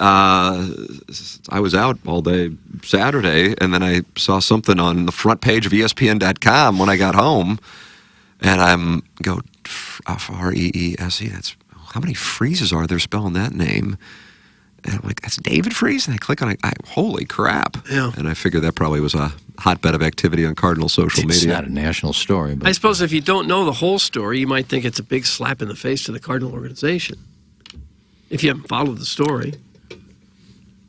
Yeah, but that's not the case. It isn't the case, no, but I think that's probably what the national media is trying to pick up on. And if anybody's arguing about who should be in, who shouldn't be in, I mean, it's just, who cares? But, I mean, Steve Carlton, still, he was on the ballot. Maybe David Freese didn't want to be turned into a bobblehead 8 games out of the year. Granted, he had most of the success in Philadelphia, but he wasn't bad here. And I don't know what Lanier did in his, a little before my time, but I don't know. It's the David Freese on a private jet back to Austin bobblehead night. Let's see how fast David Freese can leave St. Louis and give the red jacket to charity. In here. Most of them live in other cities. I think he already had a bobblehead. It was a theme night ticket, and he came and signed autographs for people that had a theme ticket, and I think they had a bobblehead. Well, this guy is not happy with the Plowhawk. Does Plowsy know that he willingly moved to and continues to live in St. Louis? That's from the reluctant cuck. I was talking to Madison. I love St. Louis and hate it at the same time. And I think you can have that feeling after 10-plus years in an area. You can be frustrated with what it's become, that's for sure. This, where I'm living, is certainly an upgrade from where I grew up. So there are positives to St. Louis, but then you go to other cities that are supposedly comparable. You go to Indianapolis. You go to these places and go, wow, a downtown. Yeah. Makes you sad. Yeah, I think part of loving something is being able to acknowledge its flaws and wanting it to be better. And part of experiencing improvement is acknowledging that there are failures. And so that's part of the deal. Now you can, verbally, orally service people when you're running for office or hosting a show, but it's completely disingenuous and from my standpoint gives you no credibility. So, it's honest. I'm sure you had plenty of opportunity. I mean, you came back from Miami. Mm-hmm. I came, here, and my goal was to be in St. Louis and turn down other opportunities. But we also be critical. I mean, it would be ridiculous to not observe that the city's on a decline relative to where it was. Take your pick, whether it be 100 years ago, 50 years ago, 30 years ago. So 10 years ago. Yeah. So big change from 10 years. I would agree with that. I would agree with that. But still want it to be better and still love it. So those two things can exist, and sometimes, and it's not much. I mean, that's one person texting in. That you have to have this thing where you can't be critical. I have great respect for the people trying to save it, for the Taylors building the soccer stadium, and for the Eddie McVeig's out there rehabbing their restaurants and trying to make things better the way they were. Great respect for those people. Somebody's got. If they didn't do it, I shudder to think what the situation would be in right now. There are people trying. They tried to redo Union Station, turn that into an aquarium. Ballpark Village is great. But you get outside some of those places, and you'd have to have your eyes closed to not see what's happening. Stephen Wildwood, who is a chairman, says, I'd rather keep St. Louis the same. I can get almost anywhere with no traffic on any day. Keep trashing the city, Plowsy. That's from Chairman Steve, and he's in Wildwood. It's kind of always been that way. Among big cities, it's always been easier to get around here than most other major cities. But I trash it, but also how much love I've given St. Louis over the years on air for local restaurants and things that they have done to certain areas, especially Midtown now with Top Golf about being complete there. Yeah, I mean, you have a lot of things to do. It's just, and then you look at the negative, and the negative always outweighs. I mean, 2 steps forward, 4 steps back type of city. Yeah. Molasses. That's how it grows. I know. When I started working downtown in 1988, the downtown area was full of restaurants, and office buildings were filled up. Bars, the hotels were hopping, and now to see most of the good restaurants have shuttered, they've left, either shut down completely or moved to the county, most of them. A lot of the office buildings empty, some of the hotels empty. I used to, with a couple of other guys that I worked with, we'd walk to the mall down there. Have lunch sometime. The mall, of course, long ago. St. Louis empty. Center. Yeah. I mean, you couldn't hardly get a seat in the food court there at the mall. It was so crowded. And now the thought of walking alone that distance in downtown St. Louis, I thought, I don't think so. When I knew it was dead was when Hooters and TGI Friday couldn't handle it down there. Hooters is still going. Is it Hooters still going? I think it's one of the few that are still left. So McDonald's left? Which one was like... A couple of McDonald's have left. When a McDonald's and a TGI Friday cannot be downtown, blocks from, stadiums, that's when you know you got yourself a problem. Those places should always be in business. Well, here. how about the hotel? It used to be the Millennium. I forget what the final name of it was. Hotel right between Busch Stadium and the Arch. You got millions of people a year going to both, and the hotel can't make it. And it's sat empty now for what has to be 10 years with no plans at all to renovate it. That's Stouffer's? Used to be Stouffer's. Apparently the asbestos is the real challenging problem in terms of how much I'm sure that's one of the willing bidder are going to have to pay. It's that also the circular design makes it very difficult to rehab and turn it into apartments or something. But it's owned by somebody from Egypt or something, and they just have no interest in it. They don't see it. They don't look at it. Oh, well, I guess we blew that $10 million, $15, $20 million, whatever they paid for it, and so it sits and it rots. Downtown is done. Old buildings are not worth updating unless they get torn down. I don't know. I don't know IDK see it ever getting better. Yeah, I don't know what it would take. I don't know what it would take at this point to really turn it around, short of the next Google or something setting up shop in the middle of downtown. I mean, Milwaukee, like 2 blocks from where the Bucks play, and also where University of Wisconsin-Milwaukee has a very nice campus there, very great, centrally located somewhere to SLU, and there are like 5 or 10 cranes putting up condos, putting up, and like their office buildings are jam packed full. Nothing was, oh, we're available. The four flights or fours are available for rent. Like none of that was there. We have It was some of booming. that. We have some of that here. It's just not downtown. That's what I meant. We, like we the have it on downtown the hill, effect. and we have some Central West End by the hospitals, and Chesterfield is booming, and St. Charles booming. Right. I It's talked just about not it downtown. on my, I think the latest podcast we did about, I think that one of the things, and I don't think this is limited to St. Louis, I think it's something that is somewhat of dogma when it comes to a region's growth or a city's growth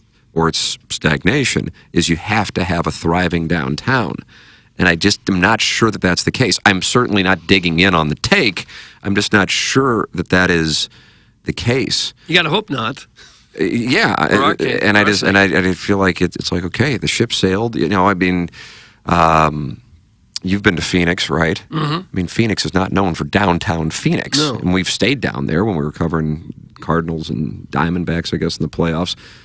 Phoenix has a variety of different places that have action, for lack of a better term, and downtown Phoenix, I don't even know if it would be in the top 10. Houston is a huge city. Downtown Houston is not exactly L.A. Downtown L.A. is not, you know. Taking your life in your hands, you walk Right. downtown L.A. You know, I mean, there's places to go in L.A. Downtown, you certainly can be there, but that's not necessarily the place. And my point was that a number of the cities that are newer relative to St. Louis, west of the Mississippi, I know, of course, St. Louis is west of the Mississippi, but the newer cities with the population growth, downtown isn't necessarily the reason why they are thriving. Let's see what this person said. Tim, your QFTA FMSL epi was great. At one point, you compared Phoenix to Cleveland. I'm unsure about that. What was the similarity again? I don't know what I would have compared Phoenix to Cleveland on, but I don't believe that I may have compared it to L.A. or Houston, and I was talking about downtowns and the lack of importance of downtowns. I think that they're overrated. I know it's right now sounds insane to think about the Cardinals not playing in downtown St. Louis, but I would not expect the Cardinals to be in downtown St. Louis 50 years from now. No. I'd be shocked by it. In the short term, the DeWitts have invested in Ballpark Village, so it's going to continue to have that element of it, but I just don't think it's necessary. I just don't. But again, I'm open to numbers proving me wrong. This is strictly a speculative opinion. Hey, I want to tell people about Mentality. Decreased mental acuity, attention span, and stress can cause focus issues on even the most simple tasks, belly fat, feeling bloated, and a lack of lean muscle and tone that used to be easy to get rid of or maintain. Mentality is a local healthcare facility specifically dedicated to helping men feel and perform at their very best. It doesn't matter what age you are. Low testosterone can be an issue with any guy. Testosterone therapy helps men regain normal function and restore their ability to perform normally at all levels. Go to lowtusa.com for Mentality. I went there and I got checked out. Very easy, very friendly staff. It's Mentality online at lowtusa.com. Jesse Kiowski, who handles marketing and events for TMA, texted me last night wishing me a happy Father's Day and said, hope you had a great day with your boys and Anna Marie. And I said, thank you. It's been a great day. And she said, I asked how her day was. Her father, of course, is the market manager here at Hubbard St. Louis. So I knew she'd be spending time with him. And she said everything was great until she got a nail in her tire and totally flat. But she called James Carlton's office and they had someone out in 30 minutes. Really? This is on Sunday. James a boss, man. 314-961-4800 to go online at carltoninsurance.net. Just another example of why James Carlton is incredible. It's James and his staff at Carlton Insurance. 314-961-4800 to go online at carltoninsurance.net. If your insurance costs a leg and an arm, call James Carlton, State Farm. All right, it's 8:35, so it's time to close out the Mug and Ask St. Louis Acura and Alton Toyota 7 o'clock hour. Send your emails in for our Design, Air, Heating, and Cooling email of the day. Iggy has returned. Before we take the break, Iggy's Strodecast is presented by Paramount Men's Medical Center to eliminate problems in the bedroom. This is free. Call 314-720-8210 for a free initial consultation, free first treatment. That is at Paramount Men's Medical Center.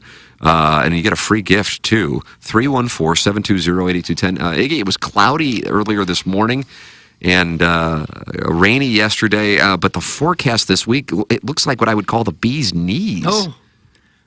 I don't even know why you look at that app. Yeah, I don't know either. I got it right here, Doug. Paramount Men's Medical Center Strodecast. Yeah. And I apologize. When I drink a bottle of Gatorade, you gotta go. I figured I'd get in there quickly and get back in for the Strodecast. Nice. Yeah, clouds are moving out. It's going to be a mostly sunny day. Sweet. I don't think it's going to get to 90, maybe 87, I think. A little bit humid today. It's going to feel more like summertime today. So that's today. Go out and enjoy it. Strodecast brought to you by Paramount Men's Medical Center, and it's free. You get a free gift. Nailed yesterday's forecast. Did you? Got AD or PE? Enhance your performance in the bedroom and see instant results on your first office visit. Call 314-720-8210. We'll take a break and come back with our 8 o'clock hour here on the Ryan Kelly Morning After from the Michelob Ultra Studios. Hey, you like jet cars, dragsters, pro mods, and fireworks? Well, guess what? You can see jet cars, dragsters, pro mods, and fireworks for free in a night of fire and thunder, Saturday, July 1st at Worldwide Technology Raceway. Brought to you by Travers Automotive and RV. And you can get 4 tickets for free on the TMA app or at TMASTL.com. And if you don't win, buy your tickets starting at just $30 for adults. Plus, kids 12 and under are free. Find out more now at TMASTL.com. You're hearing TMA all day on KPNT HD2, Collinsville, St. Louis, featuring the Ryan Kelly Morning After, live from 7 a.m. to 10 a.m. Then a full show replay from 10 a.m. to 1 p.m., followed by the best of TMA from 1 p.m. to 7 p.m., and another same-day replay starting at 10 p.m. Find the full schedule at TMASTL.com. Brought to you by Ryan Kelly at thehomeloanexpert.com, the most efficient mortgage process you'll ever experience. I was just reading an article that credit card debt in the U.S. is about to top $1 trillion. That's great for the greedy credit card companies and the big cigar-chopping bankers, but for the rest of us, folks, it's a real big problem. What if I told you that there was a way to put an end to it once and for all? With home values still near record highs, there's never been a better time for a cash-out refinance. Get on the path to financial freedom today and pay off those credit cards once and for all. TheHomeLoanExpert.com. The Home Loan Expert LLC, NMLS number 1326241. Hey, this is Tim McKernan. I am here with a wonderful sponsor of TMA, and that is Longo Biggs Injury Law Firm. And this is something that I experienced, as a matter of fact, years ago.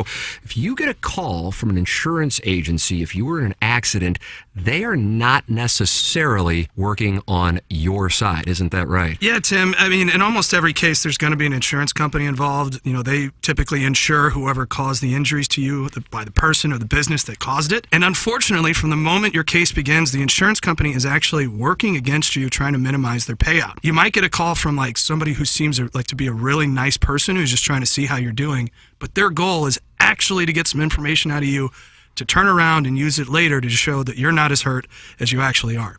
Insurance companies have specialized systems and thousands of workers who follow a playbook to pay you as little money as possible when you're hurt. This is Doug Biggs, and my injury law firm hates insurance companies and their deceitful tactics, and we'll make a fair fight out of it. Visit our website or Google Longo Biggs Injury Law. The choice of a lawyer is an important decision and should not be based solely upon advertisements. Okay. Hot takes. Yeah. Pepperoncini. Pepperoncini. And now the Pepperoncini Show with Darren Atkins and Ken Strode. All right, take it, fellas. There it is. That's the open. Pepperoncini. Pepperoncini. Pepperoncini. Pepperoncini. Pepperoncini. Pepperoncini. Pepperoncini. Pepperoncini. We don't know what it is. We don't understand the name. We just know it's stupid. And it's available every weekday, featuring Iggy and the Plowboy. Apparently it's some kind of a podcast or something. Available at TMASTL.com and on the TMASTL mobile app. Whatever. Hello, it's Jackson for Rosalita's. TMA listeners know that Rosalita's Cantina has the best patio and the best Tex-Mex in town. From tableside guac to piled high nachos, the amazing menu at Rosalita's is full of classic Mexican dishes. Plus, it's always time for a margarita, and Rosalita's has the most delicious house and specialty margs in town. Enjoy happy hour specials Monday through Friday from 3 to 6, and let Rosalita's cater your next event. Check out rosalitascantina.com or visit the downtown or DePere location today. Time to get your fiesta on at Rosalita's. Engineer Design Facilities is moving forward as the EDF Group, the most experienced data center and critical facilities service provider in the St. Louis market. Check out the newly revamped website, theedfgroup.com, and take a look at each of the 3 divisions they have to offer. EDF Group is your one throat to choke for all your critical facilities, data center, commercial fire alarm, and electrical and IT infrastructure needs. To contact the EDF Group, email fire@theedfgroup.com. Experience the EDF Group difference and learn more at theedfgroup.com. I'm Tim McKernan here with Action Jackson talking to you about Mark Hanna. TMA listeners have a lot to think through financially, whether it be saving up for their child's education or planning for their own retirement and everything in between. Whether you're like me and just getting started with your financial planning or you're already retired, call Mark Hanna. It all starts with a 15-minute phone call to discuss your needs and design the right strategy for you and your future. Visit evergreenstl.com or give Mark a call at 314-889-0503 today. Mark Hanna offers securities through Equitable Advisors and insurance and annuity products through Equitable Network, LLC. Hey, St. Louis, Eddie McVeigh here from Maggie O'Brien's. When you head downtown for a concert or Cards or Blues game, and now for the St. Louis City soccer game, please come see us at Maggie O'Brien's before and after your event. Take our shuttle to and from, or stay in-house and watch your favorite team on our multiple high-def TVs. We look forward to seeing you soon at one of our 2 locations in Sunset Hills on South Lindbergh or downtown at the corner of Market and 20th Street. Union Station is next to us. Urban Dictionary defines thirsty as purposely, knowingly, and recklessly attempting to gain fame to boost self-esteem. So, are you thirsty? Well, TMA has you covered. Become a part of the 2023 TMA Listener of the Month Club. You nominate yourself for a monthly award. And if you win, you get recognition and stuff to help you satisfy that insatiable thirst. We're talking January, February, March, April, May, June, July, August, September, October, November, etc. Go to TMASTL.com or the TMA app. Give us your name, a photo, and other pertinent information. Tell us why you deserve to be TMA Listener of the Month. And if you don't want to use your real name or photo, we don't really care. The TMA Listener of the Month. Get recognized just for being you, or fake you, or whatever. Quenched by Milagro Tequila. Welcome to the brighter side of tequila with Milagro in the morning after on KPNT HD2. Men, are you suffering from erectile dysfunction or PE? The medical providers at Paramount Men's Medical Center offer breakthrough treatments that eliminate problems in the bedroom without pain or surgery. 98% of men see instant results on their first office visit. Listen to a specialist in men's health. I'm Dr. Simovitz. Paramount Men's Medical Center offers breakthrough medical treatments that eliminate ED and PE. Men are even lasting 90 minutes or longer, regardless of age or medical history. But that's not all. For a limited time only, call Paramount Men's Medical Center now and your initial consultation and first treatment are completely free. You'll see instant results right in the office. You'll even get a gift that enhances your performance in the bedroom. All this, worth hundreds of dollars, is free if you call now. 314-720-8210. 314-720-8210. That's 314-720-8210. Hey, if you like the morning after, check out Balloon Party on 101 ESPN. HD1, by the way. It's Sports Talk with Tim McKernan and Action Jackson from 10 a.m. to 11 a.m. each weekday, right after the morning after. It's the worst named show in the history of radio, but the content's pretty good, so check it out on 101 ESPN or get the podcast on the TMA app. I spent 4 years in San Francisco. The Ryan Kelly Morning After. KPNT FM, HD2. Collinsville, St. Louis.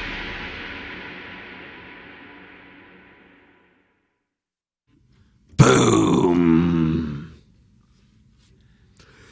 Welcome back. Ryan Kelly, morning after. Michelob Ultra Studios. We're an hour away from the Design Air heating and cooling email of the day. How many shows do we have left in the month of June? What's today's date? 19th. I think 10. Buck Swope got a vice grip. He does. He's got a 3-goal lead over Kevin Miller, Blu-ray Pop, Brian Henshin, Whittlebeans Kirkwood, Jimmy Stronglegs, and Doty's golf move. Doty has a good golf move. Apparently, I've never seen him play. Email him today, Stronglegs. I need a good poop story.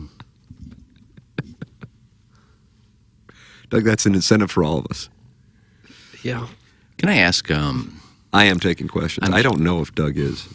I'm sure he's a nice guy. It has nothing to do about whether he's a nice guy or not. Where did NBC find Damon Hack to do all their interviews. Damon Hack. I didn't know him. I had not seen him before. The same question to every. Who is he? He does the interviews on NBC with the golfers. It's the same question. What did you do today that worked? What? Well, that's not a bad question. But it's to everybody. What did you do today to work that's different from yesterday? And then with Rory, it's the same thing. Can you take anything from these close calls going forward? He's got like 26 wins. I don't think.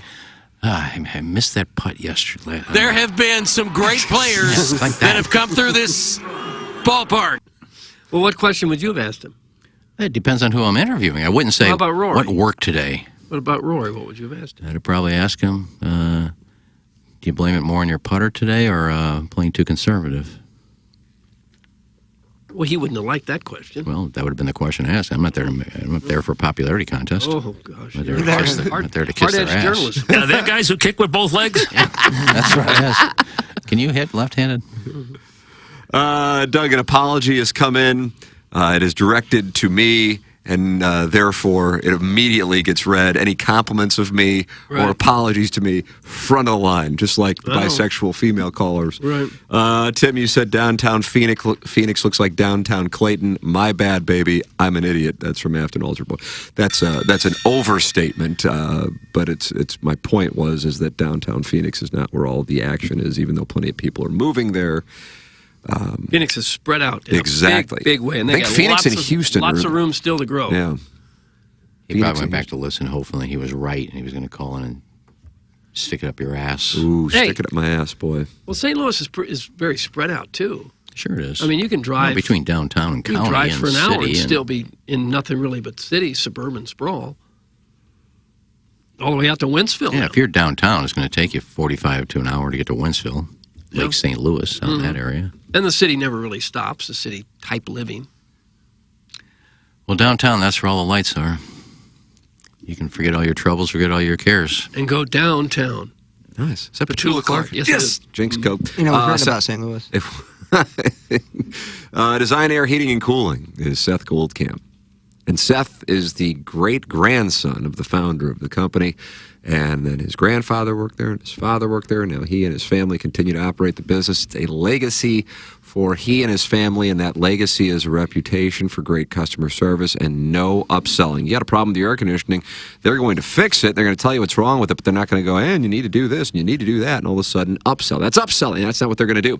And a number of our listeners have worked with them and had incredible experience at DesignAirService.com. Doug and I are clients and can speak to the greatness that is Design Air Heating and Cooling. Number of years now as a sponsor here on TMA, and we are very happy to endorse Design Air Heating and Cooling online at DesignAirService.com. And a little book now tab, click that, and they will be over there quick, fast, in a hurry when you run into air conditioning problems. DesignAirService.com, the official HVAC provider of TMA and the Tim McKernan Show podcast. Doug Ryan Kelly has been the title sponsor of this program for a decade. He really has. We appreciate him sticking with us. And you will stick with Ryan if you ever work with him. I've done it twice. I've refinanced twice with Ryan Kelly. It is a very difficult real estate market out there right now with rates higher than they've been in a few years. Very few houses on the market because so many people have low interest rate homes. They don't want to move. When a house does hit the market, the price is very high. Sometimes multiple offers come in above the listing price.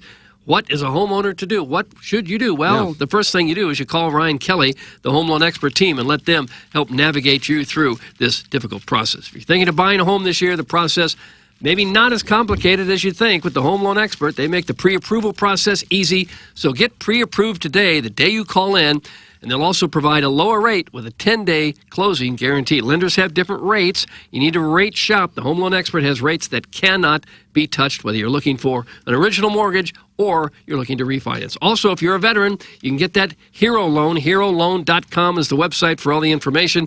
You can buy a house with zero money down using your VA benefits. Ryan Kelly is the Home Loan Expert. He'll help you as he did me. The website again, thehomeloanexpert.com. There it is, Ryan Kelly. Title sponsor of the program for a decade, thehomeloanexpert.com. Want to improve your game? You want to be the next Wyndham Clark? Doug, maybe the next U.S. Open champion is in our audience right now. He could be in this very room. I agree with you. I think I'm trending. Yeah. Yeah, there's some guys that qualified and shot 25 over. Did they?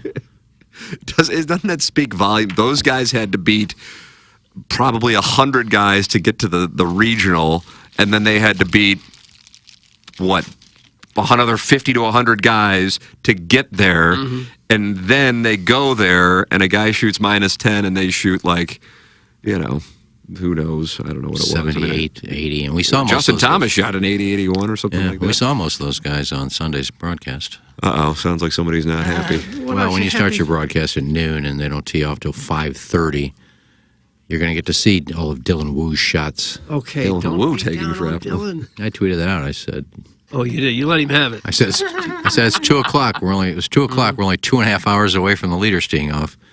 But at least when you start at noon, you can see all of Dylan Woo's shots. Gosh, I feel bad for this Woo fella. I mean, I don't even know I watched it. I don't even know I'm sitting there watching it. If you just qualified, and now all of a sudden you have not played in a PGA Tour event, and now you find yourself at the U.S. Open, like the hardest course setups they can with the best players in the world, I'm sure they'd freak out. Yeah, some of them played well. Nagano, he qualified in Japan. He was like 4 under at one time yesterday. I think he ended up even, but. Yeah, I mean... That's pretty good. Look at Michael Block.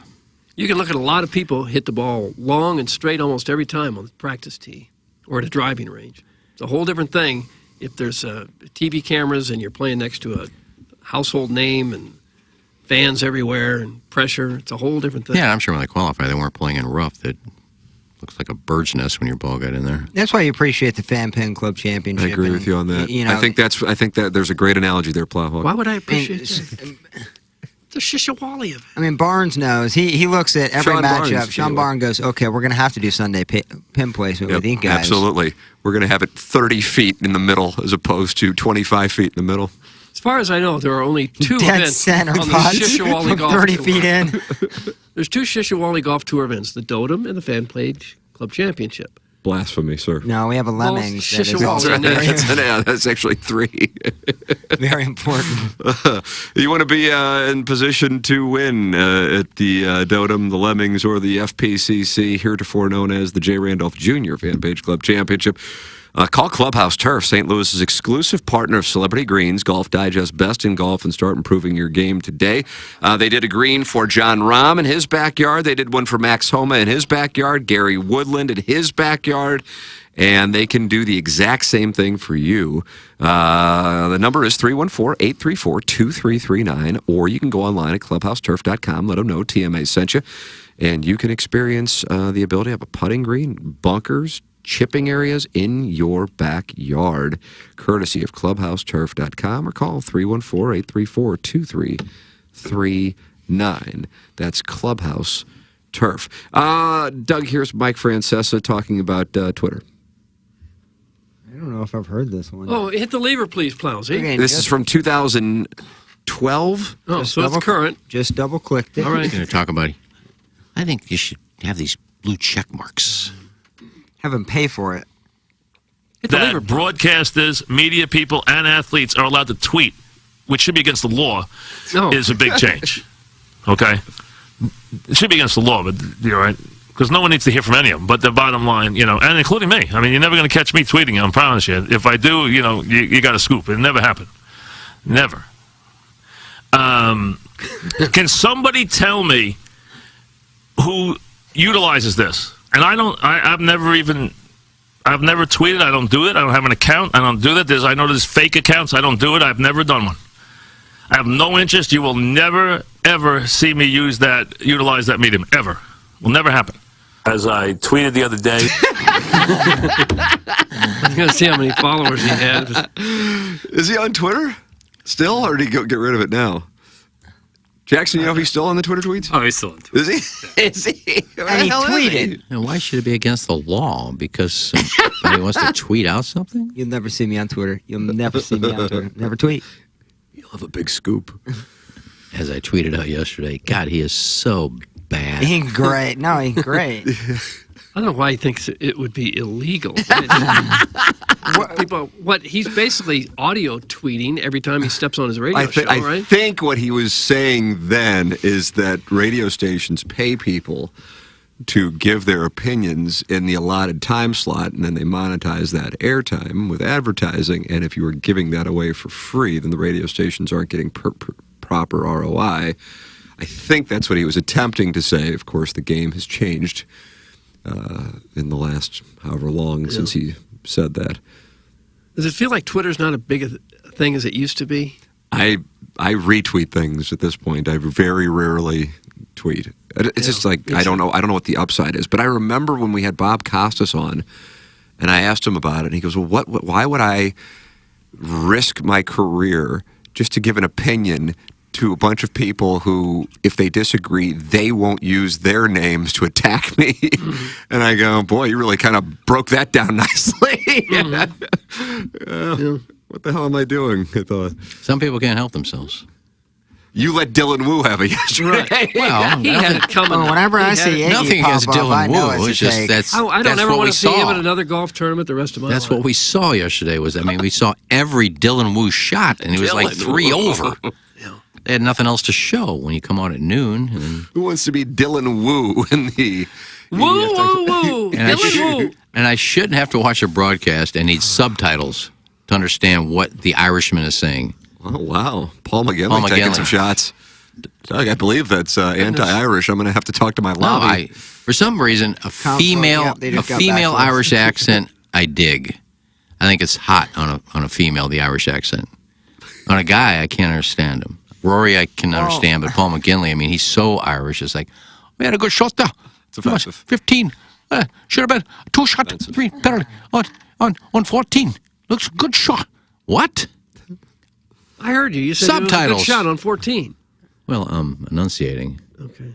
But I mean, I couldn't understand half the stuff he said. Gotta love an 18 handicap who withdrew from the FPCC because he had a shoulder ouchie, taking shots at golfers who qualify for the U.S. Open. Rich. That's from KG in O-Town. My God. I don't know. I'm taking a shot. I'm just making an opinion. I mean, if you watch the golf tournament, did you see any of these guys that qualified break 75? Oh, the tangled web we weave. I'm not saying I never said that I was better. I mean, come on. Why don't you think before you text? Oh, gosh. Well, you respect the guy for getting there, don't you? That's like saying a part-time guy, you shouldn't be talking about radio. I thought he was darn near full-time now. Nice contributor to the show. Oh, he does. He does a great job when he's here. He was here on Friday when I was out, right? Mm-hmm. You can't talk about the radio if you're not a full-time employee, so... Is that the deal? Well, he's telling me I can't talk about golf because I'm an 18 handicap. They say he's even popular in Europe. He didn't say you couldn't talk about golf. He said you were taking a shot at a guy who qualified for the U.S. Open. I wasn't taking a shot. I was making Dylan Wu took it hard and I was fast. making an opinion. Dylan Wu's a professional, too. And it was pretty obvious. Oh. The guy qualified. I mean, the guy who won the Loam was 5 over, which isn't bad. But he beat the next guy by 12 shots. Oh, did he? 4 guys made the cut. And the second place guy was 12 over. We don't know. Well, then you don't understand pitching. That's okay. Say that again. I'm sorry? I'm sorry. Oh, God, it gets more Take awkward that, every time I Flaherty. hear it. Yeah, see, he shouldn't be talking about pitching. He knows nothing about it. He didn't pitch, so he shouldn't talk about it. Yeah. That's stupid to say that. You know a lot about pitching? I don't need to know a lot about pitching. I can tell you if you give up 5 runs in an inning, you suck. It's not that hard. Guys, KG in O-Town is the glue that holds this show together. That's from Jackson's buddy in West Virginia, Sweet Kai. Yeah, when he's in once a month. No, he's in more than that. He'll be in. I got to talk to him. You're out next Wednesday, Thursday. I believe we have a show holiday on Friday. Yeah. That's great. Do we? This Friday? Yeah, we got an extra day off for some live I appearance. thought that was July 4th we were doing Yeah, I that. thought we were doing. Now the Hubbard is off on both the 3rd and the 4th. How about that? Yeah, but you said we have a show holiday on that week from Friday. Oh, they said this Friday. The 30th. Yeah, but I gotta make sure I have like talk 5 with, days off. Tommy and Sales to make sure that works. If it doesn't work out, then we'll just move it some other time. But yeah, KG in O-Town. Well, I guess I can communicate with him since he's listing next Wednesday, Thursday, and Friday. Come on in. If He you was in ask on him- Friday when I was out. Yep. Jackson, were you in here on Friday? Yeah. Yeah, you hosted. Oh yeah, If you asked KG to come in now, he'd be here in about 5 minutes. it's true. He's on call. You know, That's. he's prompt. I'm gonna really get that skeleton looking good for that big long 5-day break. Oh, is that right? Oh. I'll make sure to put. I saw that somebody screenshotted. Apparently, Sinbad played yesterday. I always like when they. It was on again. Makes an appearance. We're not off on the 29th, are we? Doug? No, 30th through the 4th. Come back to 5th? Yep. Yeah. That's good enough for me. I I'll can take find- that pop out somewhere. If I can get free tickets. I like that you're warming your hands up for the ass If I eggs. can get free tickets. What? I wouldn't mind going down to Orlando and. What? What's going on down there? Well, the Cure are playing the 29th. I wouldn't Oh. mind seeing them again in Tampa. That's how good that show was. Well, why But are yeah, you but- flying to Tampa instead of Orlando? Well, because my sister lives in Orlando. I'll Oh, stay that's with right. them. Friendly confines. I'll just stay with them and then drive over to Tampa. My guess is you're in a pickle. You can pay for the flight or you can pay for the concert, but both are not in play. Am I correct? I can fly to Orlando out of Belleville for $128 round trip. Yeah. Baller. Yeah, I've heard about those flights. That's great. If you can do that. Why So the wouldn't you? flight's fairly cheap, but tickets How are you going to aren't. get these free tickets? I don't know. Somebody may know somebody down in Tampa. I know the Colonel. What's his name? Rob Weingartner lives down there. Maybe he's got connections. Who in Colonel the hell Rob is that, Weingartner. dude? This guy can't be alive Run that anymore, past right? us. Who would Rob that be? Weingarten. He used to be our program director at the old 590. 2004 he was. And now he's a colonel in the military? Now they call him the Colonel. So now Not he's just Gabe has that name. I think Rob Weingarten was called the Colonel, too. Also, a guy who was on Boogie Nights ran into some problems with the law. He was the colonel as well. I have two Lollipops brothers. in my mouth, who are butter on my colonels. ass. Two of Here my you- brother-in-laws here you got are a big colonels. old- I never call him colonel. I heard you got a big old D. Can we see it? Is that a new report? I guess it is. But It's impressive. my whole thing is what I think is funny is that this random dude who lives in Tampa, which is a pretty big area, just obviously gonna have a couple extra Cure tickets lying around. But he was in radio, so he may have connections down And you there. knew him 20 years ago. Like Why I he said, wouldn't give you it's these like- free tickets? I don't get I mean, it. I find it odd that people I don't even know who listen to the show will DM me. Iggs, can you come up with a couple of tickets for me to The Who? God, We don't know. Thanks for listening, but I really don't know you. But I mean, if somebody asked me for tickets and I had access to them, I'd get them for them. So maybe somebody's laying What's your around. plan here? Doug, your son lives in Tampa. He has to have Cure tickets. Oh. Yeah, reach out to Greg one. Way to just sit there and work out your PTO on the air and plot your next day trip hours away to see an aging rocker wearing Depends. Thanks for nothing. Oh. That's from Carlos Spicy. Gosh. He still sounds fabulous. And for them to get out there and play for 3 hours, they're all in their mid-60s, Oh.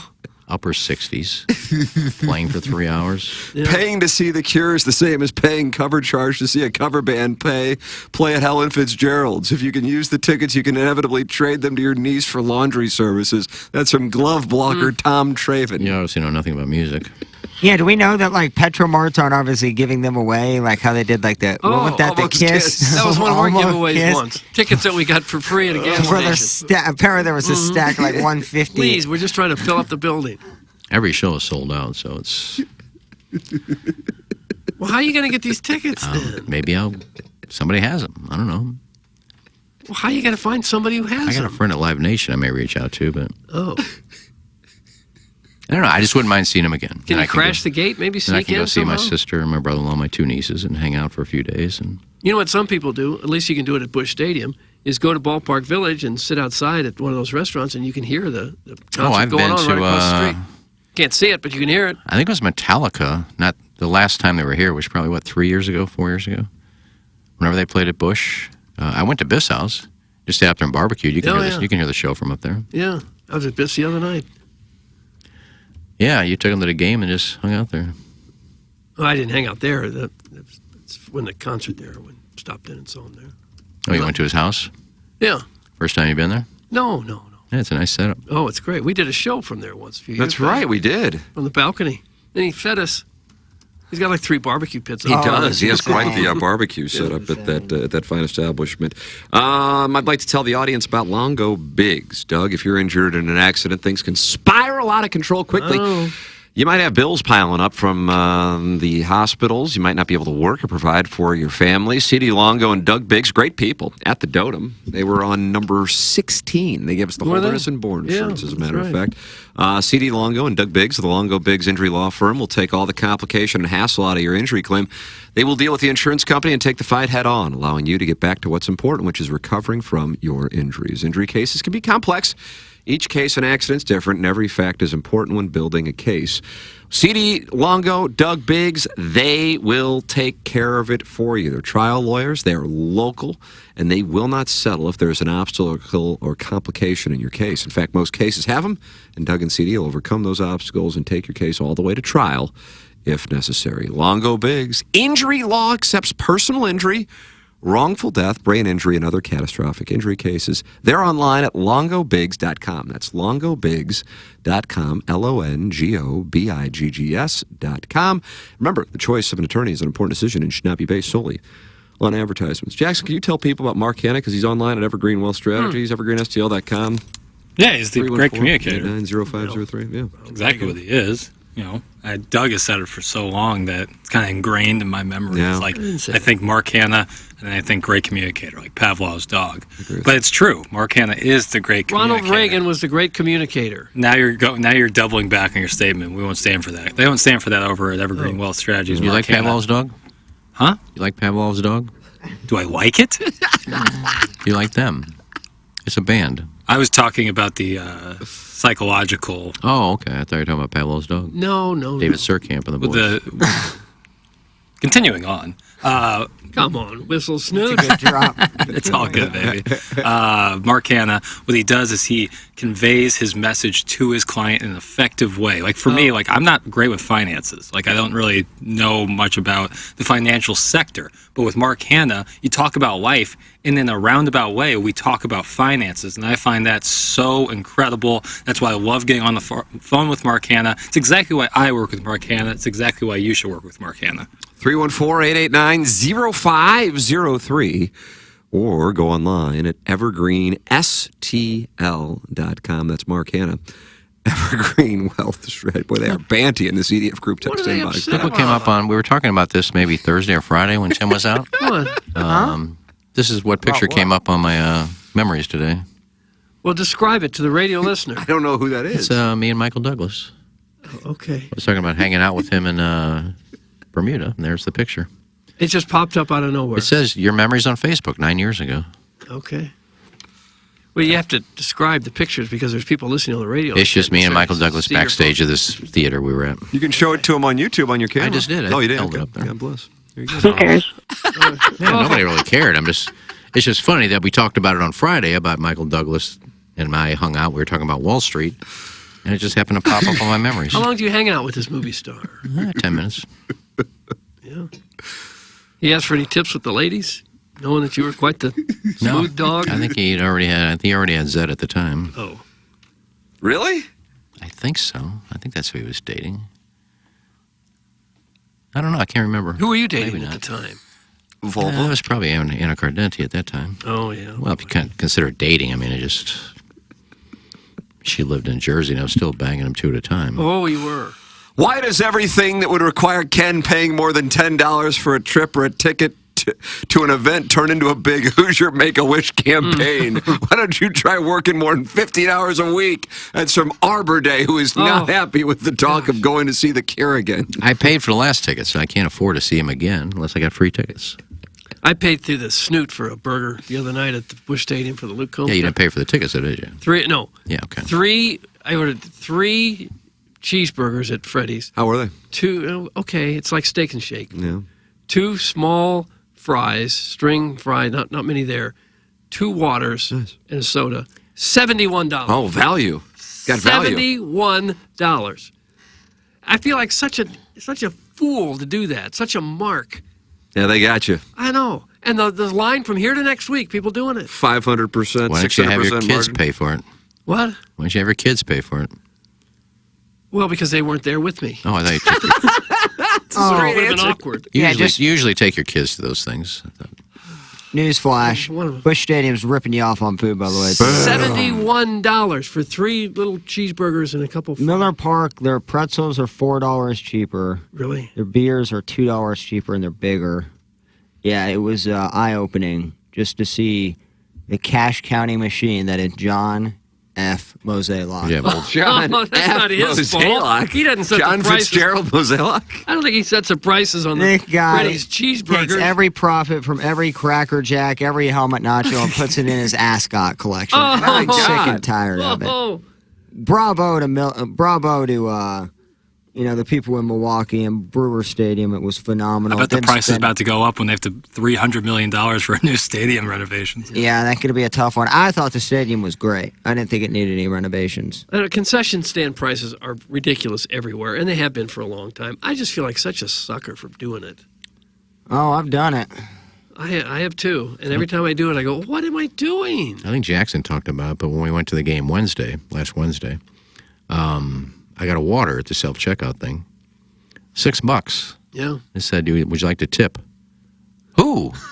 Who am I tipping? The Me? water company. I'm the one that did it. Yeah. So can I say I'm going to give a $4 tip and then you give it back to me because I'm the one that grabbed the water and I'm the one that scanned it? Yeah, I wonder who would get that tip. If that really goes to the people working back there? Or? I guess. That also goes to the Ascot collection. No, it goes right onto Mosaic's Amex card. Yeah. Keeps going back. It just keeps going back. And I guess there's some lady around there somewhere, just in case somebody doesn't know how to do it. I guess there's somebody there to help you, but yeah. I didn't see her. You'll be helped when you go to hbgolf.com. That's Holderness and Bourne. Oh, you saw it on display at Los Angeles Country Club. It really is another level of quality shirt. That's Holderness and Bourne. Iggy can attest that when it comes to fashion, finding clothes that fit properly can make or break the outfit. But when you want to not only look good in all types of weather conditions and swing a golf club comfortably, fit is even more essential. Holderness and Bourne has absolutely nailed the fit because their approach is tailored but not tight, even for those who wear a bigger size. The fit loosens as you get towards large, extra large, not up, while maintaining the sharp look you can pick out from across the driving range. Really is a difference. That is the truth. It's Holderness and Bourne. Enjoy 15% off. 15% off at hbgolf.com with the promo code, listen, because once you see the shirts and the shorts you get there, you'll be all over it. Right. hbgolf.com. Oh. Apply that code TMA15 for 15% off your next order and feel the difference in their premium golf apparel. Holderness and Bourne, classic style with modern fit and performance. We'll close out our 8 o'clock hour here on the Ryan Kelly Morning After. Before we do, Iggy, can you tell people about the Strodecast brought to you by Paramount Men's Medical Center? 314-720-8210. Free initial consultation, free first treatment, and free gift just by calling 314-720-8210. 314-720-8210. Iggy, what do we got for our high today? Well, they know what they're doing sponsoring this because they want to sponsor something that is always correct, just like they are. Your weather forecast is always correct? Well, I told you Sunday, Doug. I mean, I think I nailed it to the hour. I agree. I said, if you want to play golf on Father's Day, you better get like a 6:30 tee time. Okay. Because by noon, it's going to be raining. Then it's going to stop, and you got time to barbecue. But don't wait until 5 or 6 to barbecue because it's going to rain again. That's what I did. And that's exactly what happened. You were probably holding an umbrella while you were barbecuing. I started to go out there and do just that. And it was raining so hard, I said, I'm not going out there. Well, you and then it listened to stopped me. raining for a while, and then I went out there and did it. Well, you should have listened to me and barbecue at 3 or 4, and you'd gotten your chicken done, or pork steaks. But today, the clouds are moving out. It's going to be a little humid. There's a little bit of a breeze coming in from the south. So it's going to be a little humid today, but 87 degrees. Sun will come out this afternoon. It's going to be a glorious day, so get out and enjoy. There it is. Paramount Men's Medical Center. Got ED or PE? Enhance your performance in the bedroom and see instant results on your first office visit. Call 314-720-8210, Paramount Men's Medical Center. Send your emails in. Design, Air, Heating, and Cooling email today, the morning after at InsideSTL.com. Comes your way in a half hour. This is the Ryan Kelly Morning After. Biggie's Restaurant and Bar has been a staple of the community for over 30 years and is serving your favorites like the steak sandwich, waffle fries, and so much more. It's not just the food that's rocking. With a full bar and patio, Biggie's is the perfect spot for lunch, dinner, and a little laughter. Biggie's original hours are back. Open 11 a.m. till midnight, Wednesday, Thursday, and Sunday. And 11 a.m. till 1 a.m. on Friday and Saturday. Check out the full menu at biggiesrestaurant.com and stop in today. Hey, Hey, this is Tim McKernan, and right now, this is a unique time with regards to the market. People are paying attention to interest rates, and I'm here with Ryan Kelly. And Ryan, what can you tell our listeners about this moment in American history? Well, it's perfect time to buy a house. Yeah. That's for sure. And I know when I first say that, it just seems a little crazy. But think about this. Last year, $400,000 house, multiple offers coming in. You might have paid $450,000, $475,000 for that house. Now today, it's officially a buyer's market. So that $400,000 house, you might be able to get it for $375,000 or even $350,000. So when you think about that, knowing that you can get a house significantly less today than a year ago, I mean, that's a win-win, right? And mortgage rates are definitely a little higher than they were a year ago. But at thehomeloanexpert.com, we have a saying: you marry the house, you date the rate, you fall in love with the house. You're going to be there for a while, but chances are we'll refinance you and get that rate and that payment down low. So got questions, ready to get pre-approved? Let's talk. It all starts today at thehomeloanexpert.com. Okay. Hot takes. Yeah. Pepperoncini. Pepperoncini. And now the Pepperoncini Show with Darren Atkins and Ken Stroh. All right, take it, fellas. There it is. That's the open. Pepperoncini. Pepperoncini. Pepperoncini. Pepperoncini. Pepperoncini. Pepperoncini. Pepperoncini. Pepperoncini. We don't know what it is. We don't understand the name. We just know it's stupid. And it's available every weekday, featuring Iggy and the Plowboy. Apparently it's some kind of a podcast or something. Available at TMASTL.com and on the TMASTL mobile app. Whatever.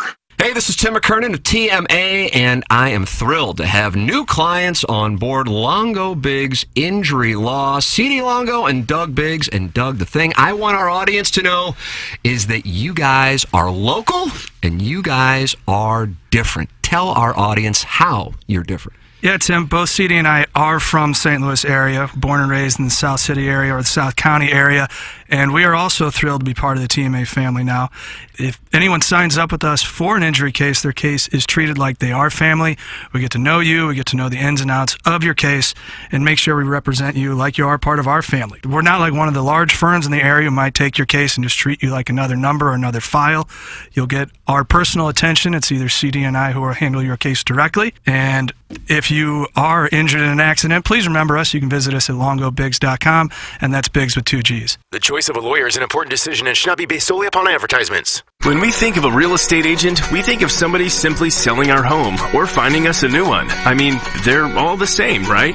Okay, here's the comps. We'll take some pics, we'll post them, and I'll get back to you, okay? A home is life-changing, and your real estate agent should reflect that. Honesty, integrity, and someone who will go above and beyond to make your dreams come true. The Jeff Lotman Group with Compass Realty. We're different because you're different. We want what you want. Experience the difference today at jefflotman.com, bringing people and properties together.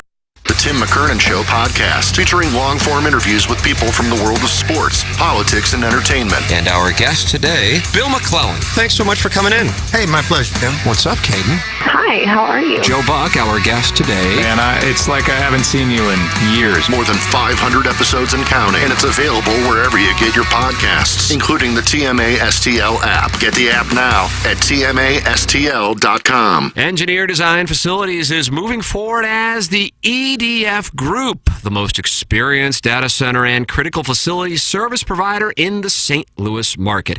Check out the newly revamped website, theedfgroup.com, and take a look at each of the 3 divisions they have to offer. EDF Group is your one throat to choke for all your critical facilities, data center, commercial fire alarm, and electrical and IT infrastructure needs. To contact the EDF Group, email fire@theedfgroup.com. Experience the EDF Group difference and learn more at theedfgroup.com. Men, are you suffering from erectile dysfunction or PE?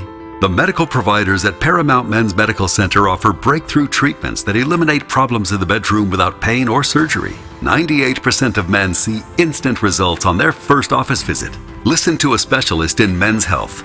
I'm Dr. Simovitz. Paramount Men's Medical Center offers breakthrough medical treatments that eliminate ED and PE. Men are even lasting 90 minutes or longer, regardless of age or medical history. But that's not all. For a limited time only, call Paramount Men's Medical Center now, and your initial consultation and first treatment are completely free. You'll see instant results right in the office. You'll even get a gift that enhances your performance in the bedroom. All this, worth hundreds of dollars, is free if you call now. 314-720-8210.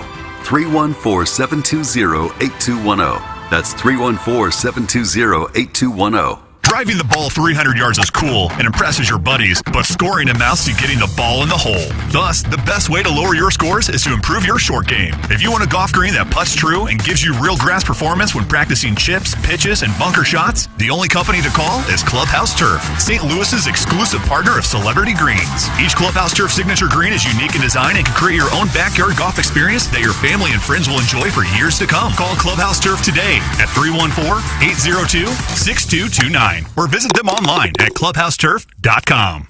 Urban Dictionary defines thirsty as purposely, knowingly, and recklessly attempting to gain fame to boost self-esteem.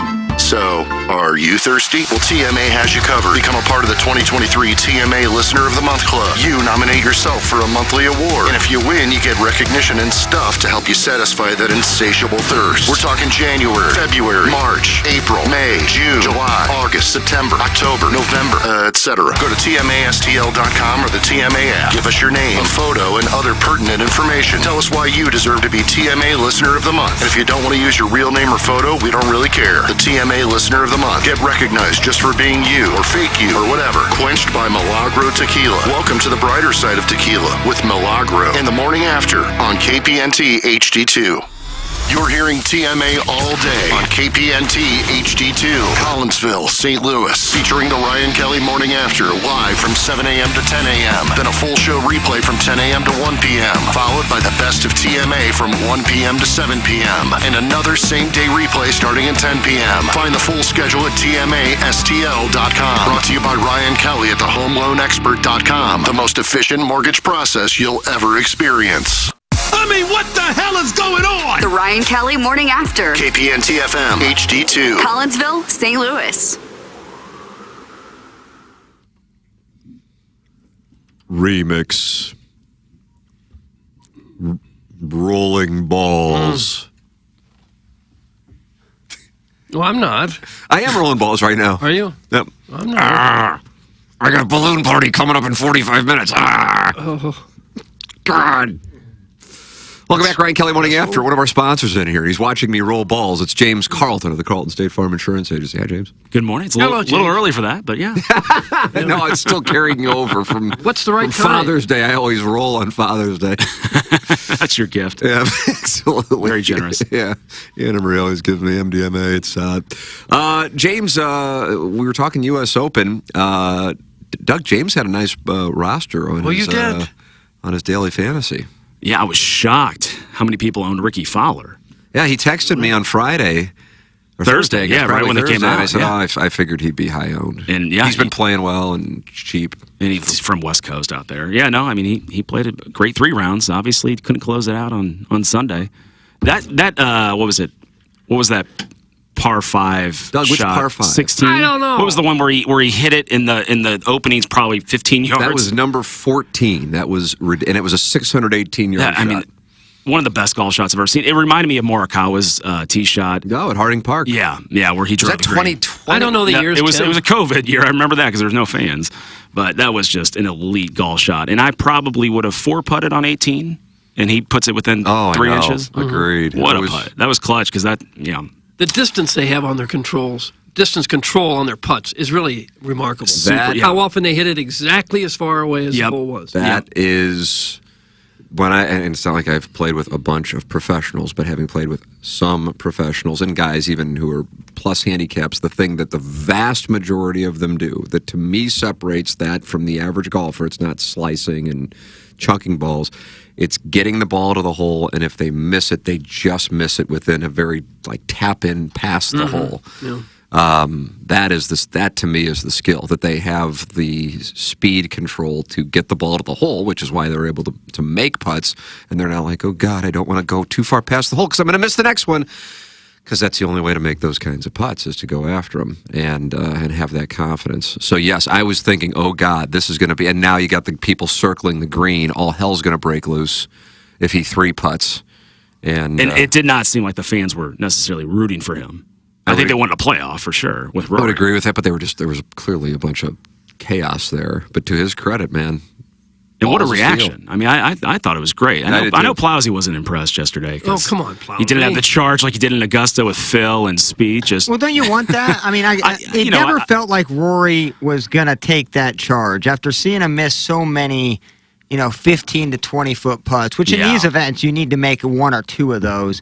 It never felt like Wyndham Clark was going to lose it. 18 on a normal course, that may have been OB, may have been a situation where he bogeys and, they go to a playoff. But I just wanted to see a charge and never really saw it. I thought Cam Smith on the back was fun to watch, but he was out of it. You like him because he looks like you. I love Cam Smith in general. I think he's a very cool, down-to-earth dude. But, yeah, I wasn't impressed. I really wanted to see Ricky. If Ricky was in there with McIlroy and Wyndham Clark on the final 3 or 4 holes, I'm in it. Yeah. No, I'm with you. I was definitely rooting for Ricky. There were some bets out there this weekend. Ricky shooting above 70.5, so I talked about that was his number. That, to me, unfortunately, struck me as a high-confidence play.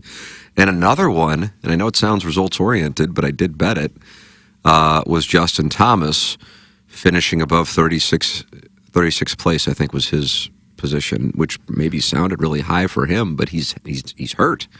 And so it didn't surprise me that he didn't make the cut, but I guess people might not be aware of his health. I mean, he shot an 81 on Friday. He's not doing that if he's healthy. I think he was 50-1 to win the tournament.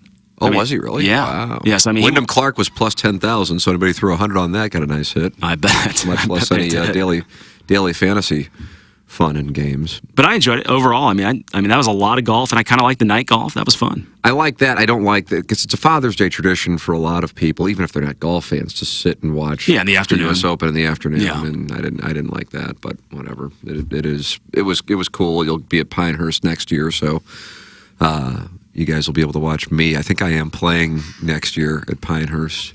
With just a sponsor's exemption? I think it's a sponsor's exemption. I think it's the Carlton State Farm Insurance Agency. Oh, well, that's nice of you to step up like that. Throwing some weight around, yeah.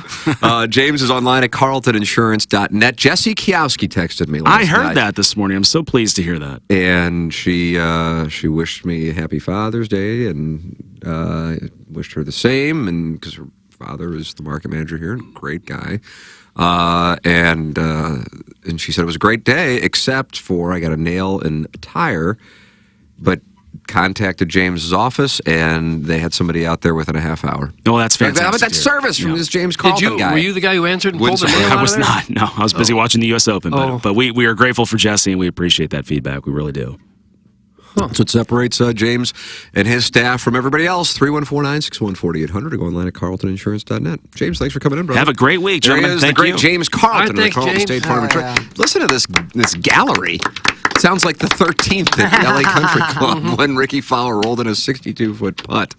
Doug, I would like to tell the people about, I was thinking HeavySmokeBBQ.com. Oh, yeah. That Chris Schaefer.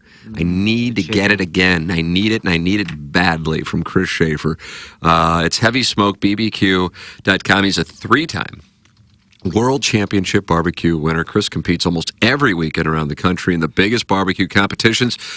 If he were a Cardinal, he'd be Albert Pujols. Heavy Smoke is right off of 70 in St. Peter's at Cave Springs exit on the outer road. Chris's meat is the most succulent, slow-cooked, perfect party in your mouth you've ever experienced. Homemade sides. He's a barbecue genius. You can get catering, too, at HeavySmokeBBQ.com. And you should probably think about it. While you're out there, you ought to go to Big St. Charles Motorsports and get yourself a jet ski. I mean, why wouldn't you at this point? Yeah. Well, you should. Yeah, I mean, that would be the move. It's Big St. Charles Motorsports. 2023 Kawasaki jet skis are now on clearance, starting at $89.99 at Big St. Charles Motorsports. That's right, new 2023 Kawasaki STX 160s are now only $89.99 down from an MSRP of $11,399. Don't miss out on a savings of $2,400. Class-leading acceleration and advanced electronics. Come see them at Big St. Charles Motorsports today in St. Charles, Missouri. You're right by Heavy Smoke Barbecue at that time. Make a day of it. Yeah, I-70 at Cave Springs exit. That's it. Big St. Charles Motorsports. Located on I-70 at Cave Springs. Remember, the price does not include manufacturer surcharge. Add $400 for cash purchase. Offer subject to change without notice. Some restrictions may apply. See salesperson for details. Big St. Charles Motorsports, located on I-70 at Cave Springs. Big St. Charles Motorsports.com. Design, air, heating, and cooling. Email today coming up in 15 minutes. Jackson and I getting our asses ripped. Oh, yeah, you deserve it. Because we haven't done balloon party since Tuesday. Oh. We had Salt and Smoke on Wednesday for the TMA day at the ballpark. Mm-hmm. I did do TMA from my basement on Thursday. Well, sure you did. And then I was completely which means I didn't do balloon party, and then didn't do anything on Friday outside of strike the golf ball. And didn't play real well, Doug. No, it was someone else's fault. I agree with that. Yeah. But it's my fault. Probably. Don't blame the clubs. Yeah. So that'll be our first balloon party. And Jackson, you said you missed it. Yeah, I've been. I don't know. I've just had takes and nowhere to spew them. Oh, spew your takes, boy. Yeah, so I've just kind of been yelling my takes in the mirror. And now I finally get a chance to put a microphone in front of it. You have some hot Cardinal takes? No. Well, where are these hot takes coming from? What's the source? Probably Bradley Beal. Yeah. Oh, you like him going to Arizona? Sure. Why not? That's not much of a take. Defense be damned. He's going to be with Durant and Booker? That's right. Is that right? Mm-hmm. Do you see Booker is the highest paid American athlete right now in all sports? I saw that somewhere. He's the highest paid. 58 million, 60 million. Yeah. And Karl Anthony Towns is right behind him. Dustin Johnson made more than that last year. Cat. He must not have. Well, from the Live just giving him the money. But Yeah, well, that doesn't count. I guess not. This thing I saw said he was the highest paid. But maybe it's just salary. Because I'm sure there's probably others who made more. LeBron probably made more in endorsements and things. But I guess as having a contract, maybe his was the richest contract. Well, whether it's a contract or not, it's money. Well, that's true. It is money. Liv wants to give you $150 million. That counts. I'm not sure. Then wouldn't Phil be the highest paid American athlete?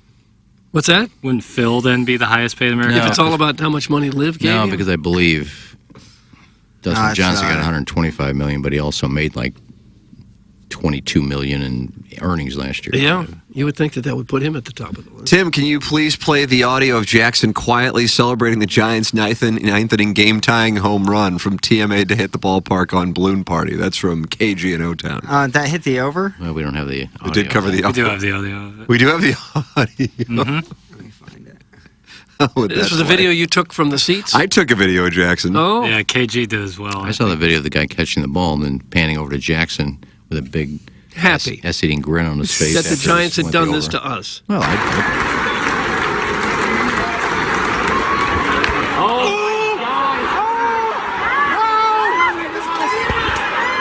the ball hit the wall.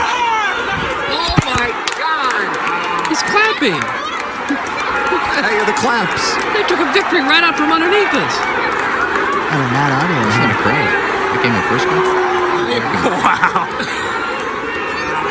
I mean, I can't say I'm unhappy. Oh, God bless this guy. That's. What if we finish one game out of the playoffs? Yeah.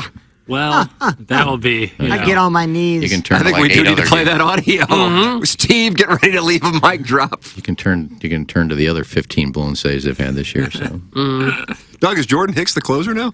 Wait, I probably should be.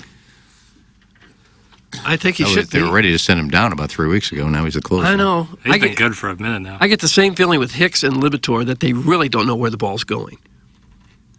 They really have no command at all of where the ball is going to go. And some days, with Hicks throws it over the plate, he's awfully good. I read where Ali Marmol is. I'm trying to configure my outfield when Newt Bark gets back. It's pretty simple. What is it? You just take Tommy Evans, move it shortstop, and you get DeYoung out of there. There's your outfield. Newt Barr, Carlson, No, it's not. Walker. I think it's not that simple when John Mozeliak actually runs this whole entire organization. Oh. Well, he hits a home run, and now he's at 215 average. Doesn't matter anymore. He hit a home run yesterday. He's good for a week. I think I would agree with you. That's what I would do, too. Well, it's pretty simple. But you got to play. So then what is your outfield? Dylan Carlson, Walker, and Newt Barr. Yeah. Walker is on a heater. Another hitting streak. I mean, yeah, he's got that. He's hitting over 300 since they called him back up. He's got a 1.242 OPS over the last week, 2 home runs. He's 8 for 21. And this is in the midst of the team losing, over the last week. That would include 4 losses and 2 wins. He's so big and strong. That ball he hit yesterday looked like a routine fly ball to right. Agree. Oh, it's gone. Yep. I agree with If he gets another 2 or 3 years worth of muscle, as he gets a little older, I mean, he could really be a dominant force. It is fun to watch, and it's exciting to watch because that was really concerning as to whether the first couple of weeks of May when he went down to Memphis, he was a mess. And he acknowledged he didn't, understandably didn't do well with it. But he has come up and he has been raking. The organization handled that real well. Let's ruin the confidence of our top prospect. I think he said safely in 27 of his 34 games he's been up here. You better be careful. What? You may get called down again. No. Getting too hot, and maybe he getting too high of himself. He did that ground ball yesterday. Yeah, that had me worried. Right when I saw that, I was like, ugh. Or he has a good year and they signed him to a 5-year deal. Oh, no, Walker ain't touching that. I wouldn't. Like Doug Cardinals an attitude day ball today? Yeah, what's up with that? Okay, I was wondering the same thing. It's like a 3 o'clock start in Washington? Yeah. Do they have a race or something? I don't know. Little busman special? Usually those Monday day games are centered around some kind of Then the Nationals have another day game marathon on a Wednesday. or something. I don't know what the hell the Nationals are doing. I agree. There's obviously got to be something. By the way, the Cardinals now, if you're looking to make the bet, plus 900 to win the National League Central.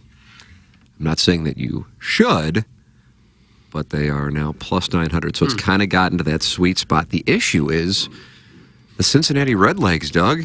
That was the team that I said a week or two ago. I said if I actually had to bet a team to win the National League Central, like all things being equal, as in an even bet, not getting odds, that young ball club, they got a little fire under their arse. They're on a heater. They're on a heater themselves. They won 8 in a row? And that included 3 in Houston.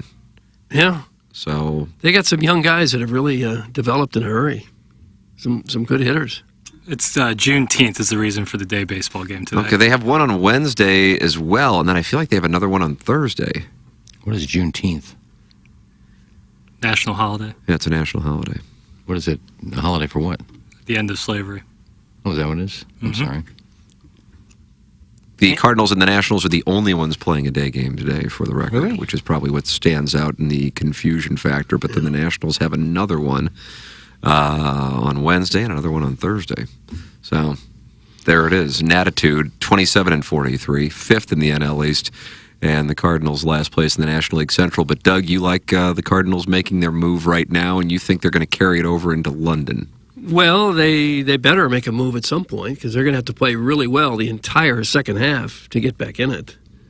They got 4 teams to get past. Not going to be a wild card team, that's for sure. Speaking of slavery, something I heard on the golf telecast yesterday I didn't know. I think it was 1962, Charlie Sifford qualified for the U.S. Open, but said he wasn't going to play because the PGA Tour did not allow blacks on their tour. Really? I never knew that. I didn't either. Until 1962, if you were black, you still couldn't play on the PGA Tour. I didn't know that. Yeah, that is wild. They said that on Golf Network? I think I heard that right. That he qualified in 62 for the Open, which is run by the USGA, not the PGA Tour. But boycotted because he said I'm boycotting because the PGA Tour does not allow African Americans on their tour. I didn't know that. It's a progressive sport. So who was the first black player to be on the PGA Tour? They also said that yesterday, and I never heard of him before. I can't remember his name. Wasn't Lee Elder. No. You would have thought Lee Elder or Charlie Sifford or They just Cal Peete. But honored Lee Elder. It was a guy I never heard of before. Doug, you still haven't apologized to the fans. That's from Chairman Steve in For what? Wildwood. What am I apologizing For hyping up the Cardinals. for? Oh, that's right. That was Natty my fault. Nate. Yeah, that's Natty right. Nate took you to task. Gosh, he really held me I accountable. really do think people, they were talking about 95 wins. This team? Oh. I never saw it. Natty Nate pulled a Larry Nickel yesterday on his Facebook page. He was calling all of his female friends on Facebook who play golf to reach out to him. Oh, yeah. Nice. Well, the Cincinnati Reds, since I trashed them, I don't think they've lost a game since. Is that right? You trashed the Reds? I said when the Cardinals went there and lost 3 out of 4, or the first 2 out of 3, I said I didn't think there were any position players on the Reds that could play for the Cardinals. Well, that's right. And then you were at the wedding, and I was at the wedding, and the guy's son-in-law played for the Cincinnati Reds, and he let me have it. What was He his gave me a name? real shellacking. He was so good. Do you remember his name? The pitcher is, I think, Ian Jabot, relief pitcher. He's about to be his son-in-law. I guess he's engaged to one of his daughters. I watched a good pitching performance of Wade Miley. Really shutting down the Pirates. See, Lance Lynn had 16 strikeouts yesterday. Yeah, that's crazy. Yeah. I gave up on him in fantasy baseball. You should have, too. He was horrendous He had the like a first 90 month. ERA. Horrendous. I cut him. Prime Minister's having a problem. Having a rough year. Lost to the cellar dwellers. Did you? this last Are you week. Got beat keeping bad. that Strand guy? You still keeping him on your roster? I still got him. I told you it's gonna frustrate you. I had him on there, and Yeah. I don't know who you're talking about. He's the Reds' next big prospect. he's almost hitting 400. I mean, he is Yeah. a beast. His AAA stats are insane. But Votto is blocking his call up, and that's why I had to drop him, Dougie. You can sign up to be the TMA Listener of the Month. It's brought to you by Milagro Tequila. Welcome to a brighter side of tequila with Milagro. Milagro Tequila Listener of the Month. All you got to do is apply by going to TMASTL.com. It's the TMA Listener of the Month. Brought to you by Milagro Tequila. Welcome to a brighter side of tequila with Milagro. I was texting with the great Eddie McVeigh of Maggie O'Brien's, and he is a loyal TMA listener and a loyal TMA sponsor. Maggie O'Brien's longtime sponsor of the Ryan Kelly Morning After, and that is Maggie O'Brien's. You know what you're going to get when you go to downtown St. Louis, local historic Irish pub for over 40 years, family owned. If you're looking for a place to tailgate for city games, Maggie's has parties in their parking lot from 4 to 7 with DJs, food and drink, and then walk on over to the game or head inside and join the party. Free parking and shuttle service, park for free, and then $2 shuttle to Cardinals games and just about any concert. They have a calendar of the events on their website, live music schedules at both locations. Sunset Hills, Thursday, Friday, Saturday, and downtown Wednesday, Friday, and Saturday. And they'll do catering for you. They've done that for me and my family many a time.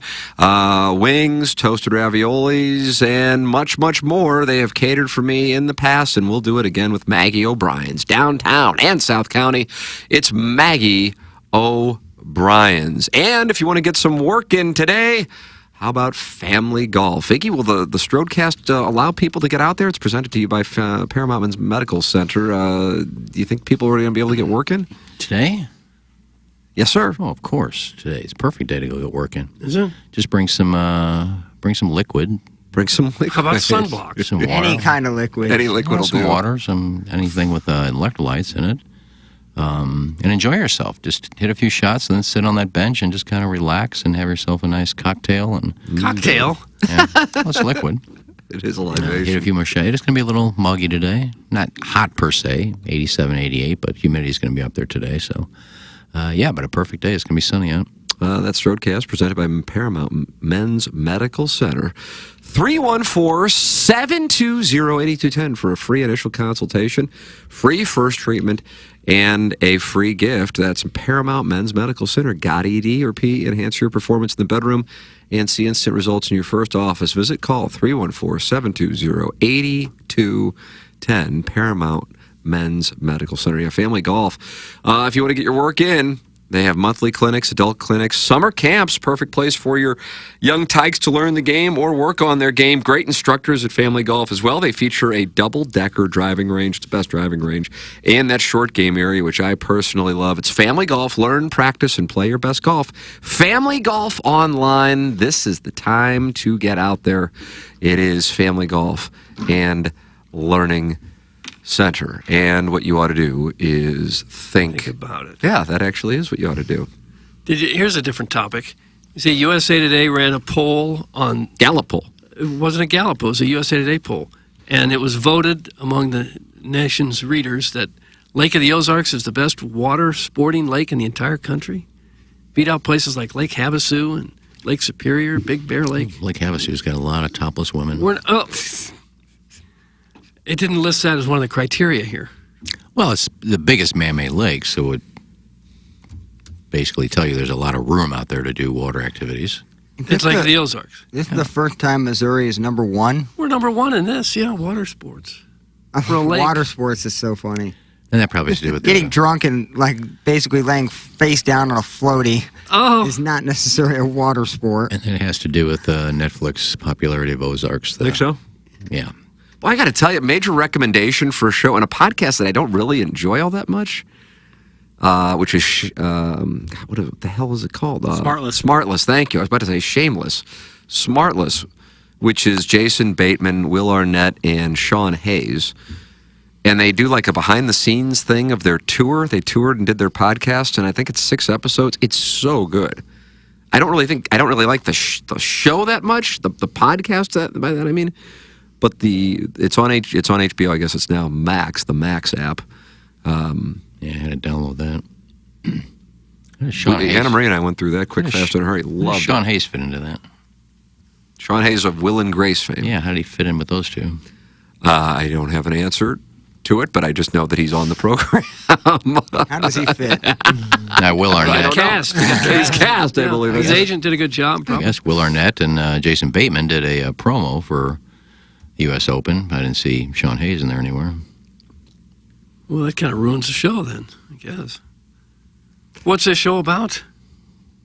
It's a podcast, and so they go out there, and they were doing it live in a variety of different cities around the country, and 2 of the guys on the show won't know who the guest is at each show, and then that person walks out on stage, and they interview him.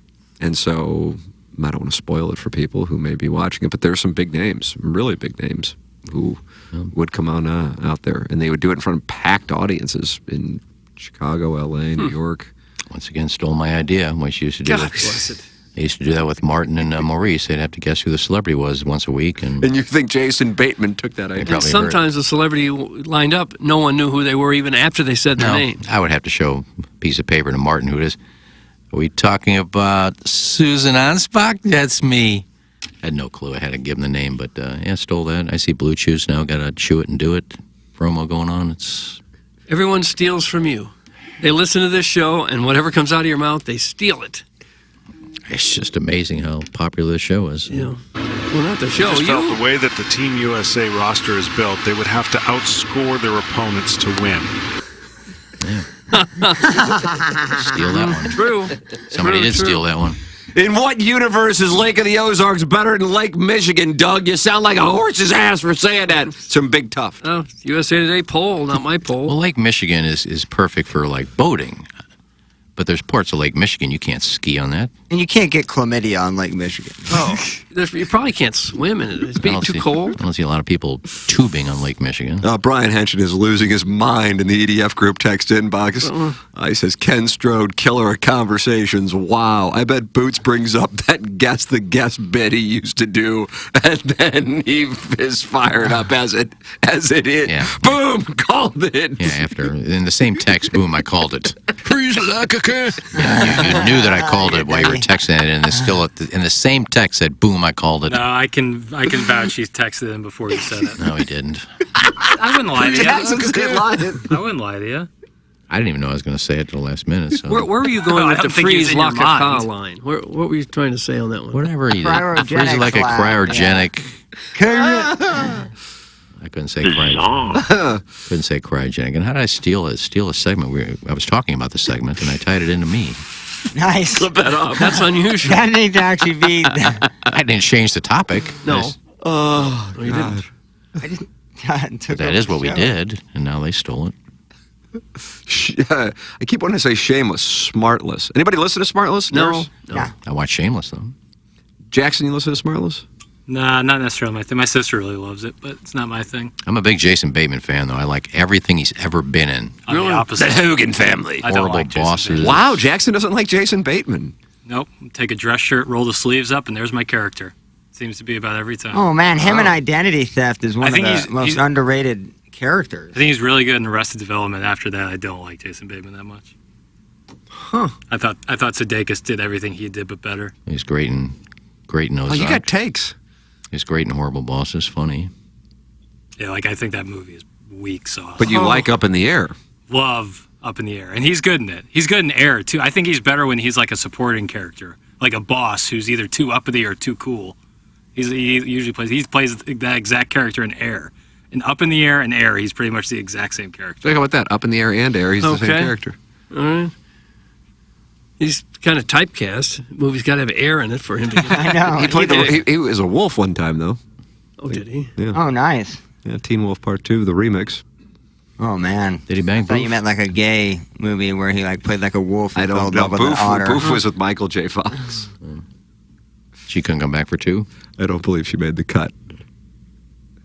Doug, did you like Teen Wolf 2? He was I a didn't boss. see. It just doesn't do anything. Teen Wolf, it just doesn't do anything for me. I'm sorry. I don't like 80s movie because it's so bad. Everything I won't they put do, it on the whole everything they do has decade. been done.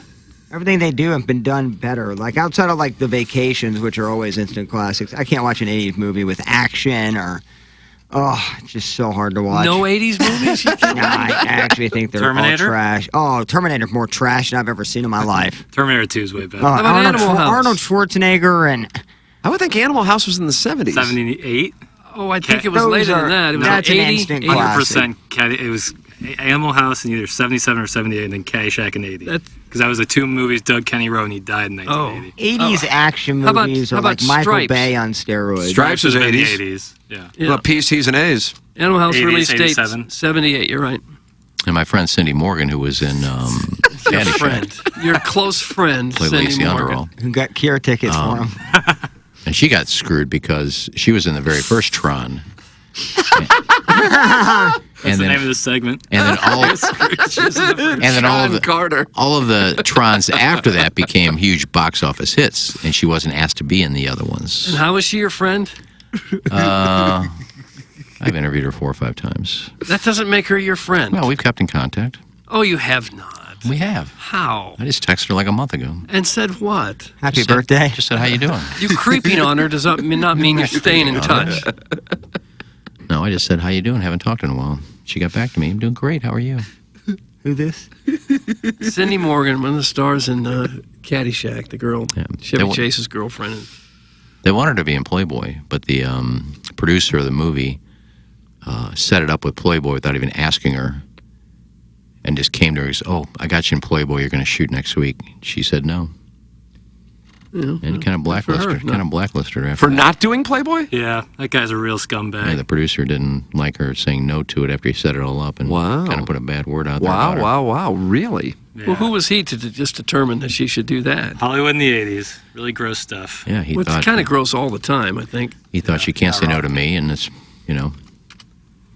and she did. She just said she thought about it. She goes, "No, you didn't ask me. You just put me in there and thought for sure I'd do it. I don't want to do it." I'm sure that casting couch is. She didn't a real mind getting thing. naked in the movie though. She had great breasts, but I met the original casting couch guy. Smoked a blunt with him too. Harvey Weinstein? No, I meant like the porn casting couch guy. Oh, well, it's not just porn. I'm sure it's all those movies. A lot of them anyway. she should write a book. I mean, the stories that she's told me about I thought you were talking about porn. how they were they were all stayed in like a Motel 6. They stayed in some crap hotel. For Caddyshack? Yeah, shooting. There's a great this. book about it, and that's out. And she said all they did was just like get drunk and do drugs. What's the name of the book, Jackson? I might be interested in that one. It's great. I have it for you, actually, if you want to borrow it. It's The Making of Caddyshack. It's by Chris Nashatawe. It's a tough Doug, is it Chris Nashatawe? I don't know who wrote It's basically the a book. biography of Doug Kenny, and it turns into The Making of Caddyshack. Nice. It's Oh, that'd be fascinating. fun. He's the guy who started the National Lampoon. Yeah. Well, you got to figure there's no shortage of beautiful actresses that would give their right arm to be in a major motion picture. So when a creepy producer decides who to cast, whoever cooperates in his office is probably got a leg up to get the job. I'm sure that's how Hollywood ran Well, she for already many, had the many job. years. She was already filming. They were almost done filming when he said, "I got you in Playboy. You shoot next week." And she said no. I'm sure it still goes on. Well, we found out it does with Weinstein. Yeah. Wasn't did I read where Animal House was supposed to be shot at Mizzou? No, WashU. I think every college in America claimed that it was supposed to be shot there. Right. It was, I believe, based on one of the National Lampoon's guy who went to WashU at one point. And so they thought about it, but I think they shot it at University of Oregon. Gentlemen, we've got to get to the design, air, heating, and cooling email of the day. Thursday, Friday. That's a lot of time without Tim. I was on half the show Thursday. For without Tim, the show is like a ship without a rudder. No clear direction and just drifts along without reaching its goals. Take Friday, for instance. I emailed in defending Iggy and that the fan page was stating falsehoods and embellishments about Iggy. So what does Truman Capote do? Quote, "You don't have a marina. Your free dotem piece of crap just sits there on a dinghy." Well, I'm here to tell you, if Tim was there Friday, he would not have put up with those type of nautical inaccuracies. Oh. Now, to today's show, a.k.a. the ADHD Monday morning meeting. Are you talking about Pavlov's dog? Here's a picture on my phone of me and Michael Douglas. So here's the deal. Michael Douglas started dating Zeta Jones in March of 1999. These dates with Cardente do not add up. Needless to say, I've just lost Iggy's vote today, but I don't email in to get votes. I email in to make Tim proud of me. And that's why I showed my future father-in-law some lesbian porn on my phone on Father's Day. That Emily Willis is an absolute snootful. But for my money, if you were looking to show a guy a solo sesh, nobody does it better than Celeste Starr. With my love, that's from, it's from a lady. Wilma, and then the last name is Fingerdew. Wilma Fingerdew. Wilma Fingerdew. Okay, French. Sounds French. They call me Truman Capote. Guys, please keep my cousin in your thoughts and prayers. He's on life support at Barnes right now. Over the weekend, he played a drinking game at a U.S. Open watch party. He had to take a drink of beer every time the announcer said the words Baraka or George Thomas Design, and a shot at tequila every time Lionel Richie's house was shown on the broadcast. Apparently, he consumed 91 beers and 34 shots in just a few short hours. He's in pretty bad shape, but he's still alive. Funny thing is, he's still in better shape than the Cardinals' playoff chances. A few months ago, I won a 10-game pack of Cardinal tickets as an email of the day prize. So far, the team is 0-5 in the games I've attended. God love the Hubbard Promotions Department for providing actual prizes to the loyal TMA audience, but is there any way I can return those tickets? Attending Cardinal games has actually been more of a punishment than a reward, and I don't have the heart to watch this bullpen blow another lead. Before you give me any BS about the Birds taking 2 out of 3 from the hapless Mets, let me remind you that the local 9 has a stunningly bad record of 4-11 in the month of June. The front office's idea of bolstering the roster is picking up the one and only Richie Palacios. You know, the guy hitting a robust 217 down at AAA Columbus. Those are just numbers. Tired of it. Fall, please. JV golf coach now bottoming. JV golf coach now bottoming. People were poo-pooing all my talk about the Marine layer, but that was mentioned 950 times during the broadcast. And Young, hey, scrotum face, text that extra from Tron right now. I bet if she doesn't ghost you, her reply will be, who dis, you creepy eggplant. Thanks for the read, Tim, and for your vote, Doug. That's from #1 Asian intern Brian Henshin, a.k.a. ASMR Patty Coleslaw. Sign up now and be entered for a free ticket, singular, to the Cure, courtesy of whatever God-fearing individual pity gifts our favorite beggar Ken a couple ticks to next week's show in Orlando. Doug, Brian Henshin. Brian Henshin. Read my article today with Jenny Johnson as she had 3 goals. Everyone's name is Johnson. Everyone. She had 3 Jenny goals. and Johnny Johnson. She had 3 goals in the JV water polo game for Indianapolis State University. Sadie Hawkins, Doug, we've got the Cardinals winning their first 3 series in 4 weeks. Wyndham Clark holding on to win the U.S. Open. The Dogs losing in Nashville. Woj reporting Bradley Beal's being traded to the Suns or Chris Paul, but I think the lead is a Plowsy live read for a Milwaukee strip club, followed by an Iggy hijacking to debate LeBron versus MJ. Check the standings with intrigue. Who has the worst record in the National League? Not the Cardinals. Great to see Adam Wainwright pick up win 198 on Saturday, and Jordan Hicks suddenly looking sharp in high leverage appearances. Respect to David Freese for declining induction to the Cardinal Hall of Fame. You know, it's a nice idea to honor Cardinals greats who won't make it to Cooperstown proper, but ultimately it's just clever marketing. After a decade of fans voting in their favorites like Edmonds and McGee, we're running out of worthy players, so they're lowering the bar for the nominees. Now, if you'll excuse me, I need to go purchase tickets for next Tuesday's game for Mark Whitten bobblehead night. You want to talk about golf? Ours is the type of presentation where professional golfers feel free to drop in at any time and engage in sexually charged golf debate with one of the hosts over Rory McIlroy's strategy at the U.S. Open. I'll tell you who won't be calling in is that Dennis Chard's upholstery. The presumably sexually frustrated incel who took his name from one of Iggy's West Side Story Brentwood friends, who was not happy that Iggy bled in his car, now likes to hate listen to TMA on days when Tim is out and then bitch about it on the corporate feedback form. He makes the guy who pretends to be wealthy and spends his Sunday nights firing off hot golf takes via that same corporate feedback form look normal and well-adjusted by comparison. That's from Buck Swope. Oh, with a nice little email. How does Buck Swope know about the emails we get?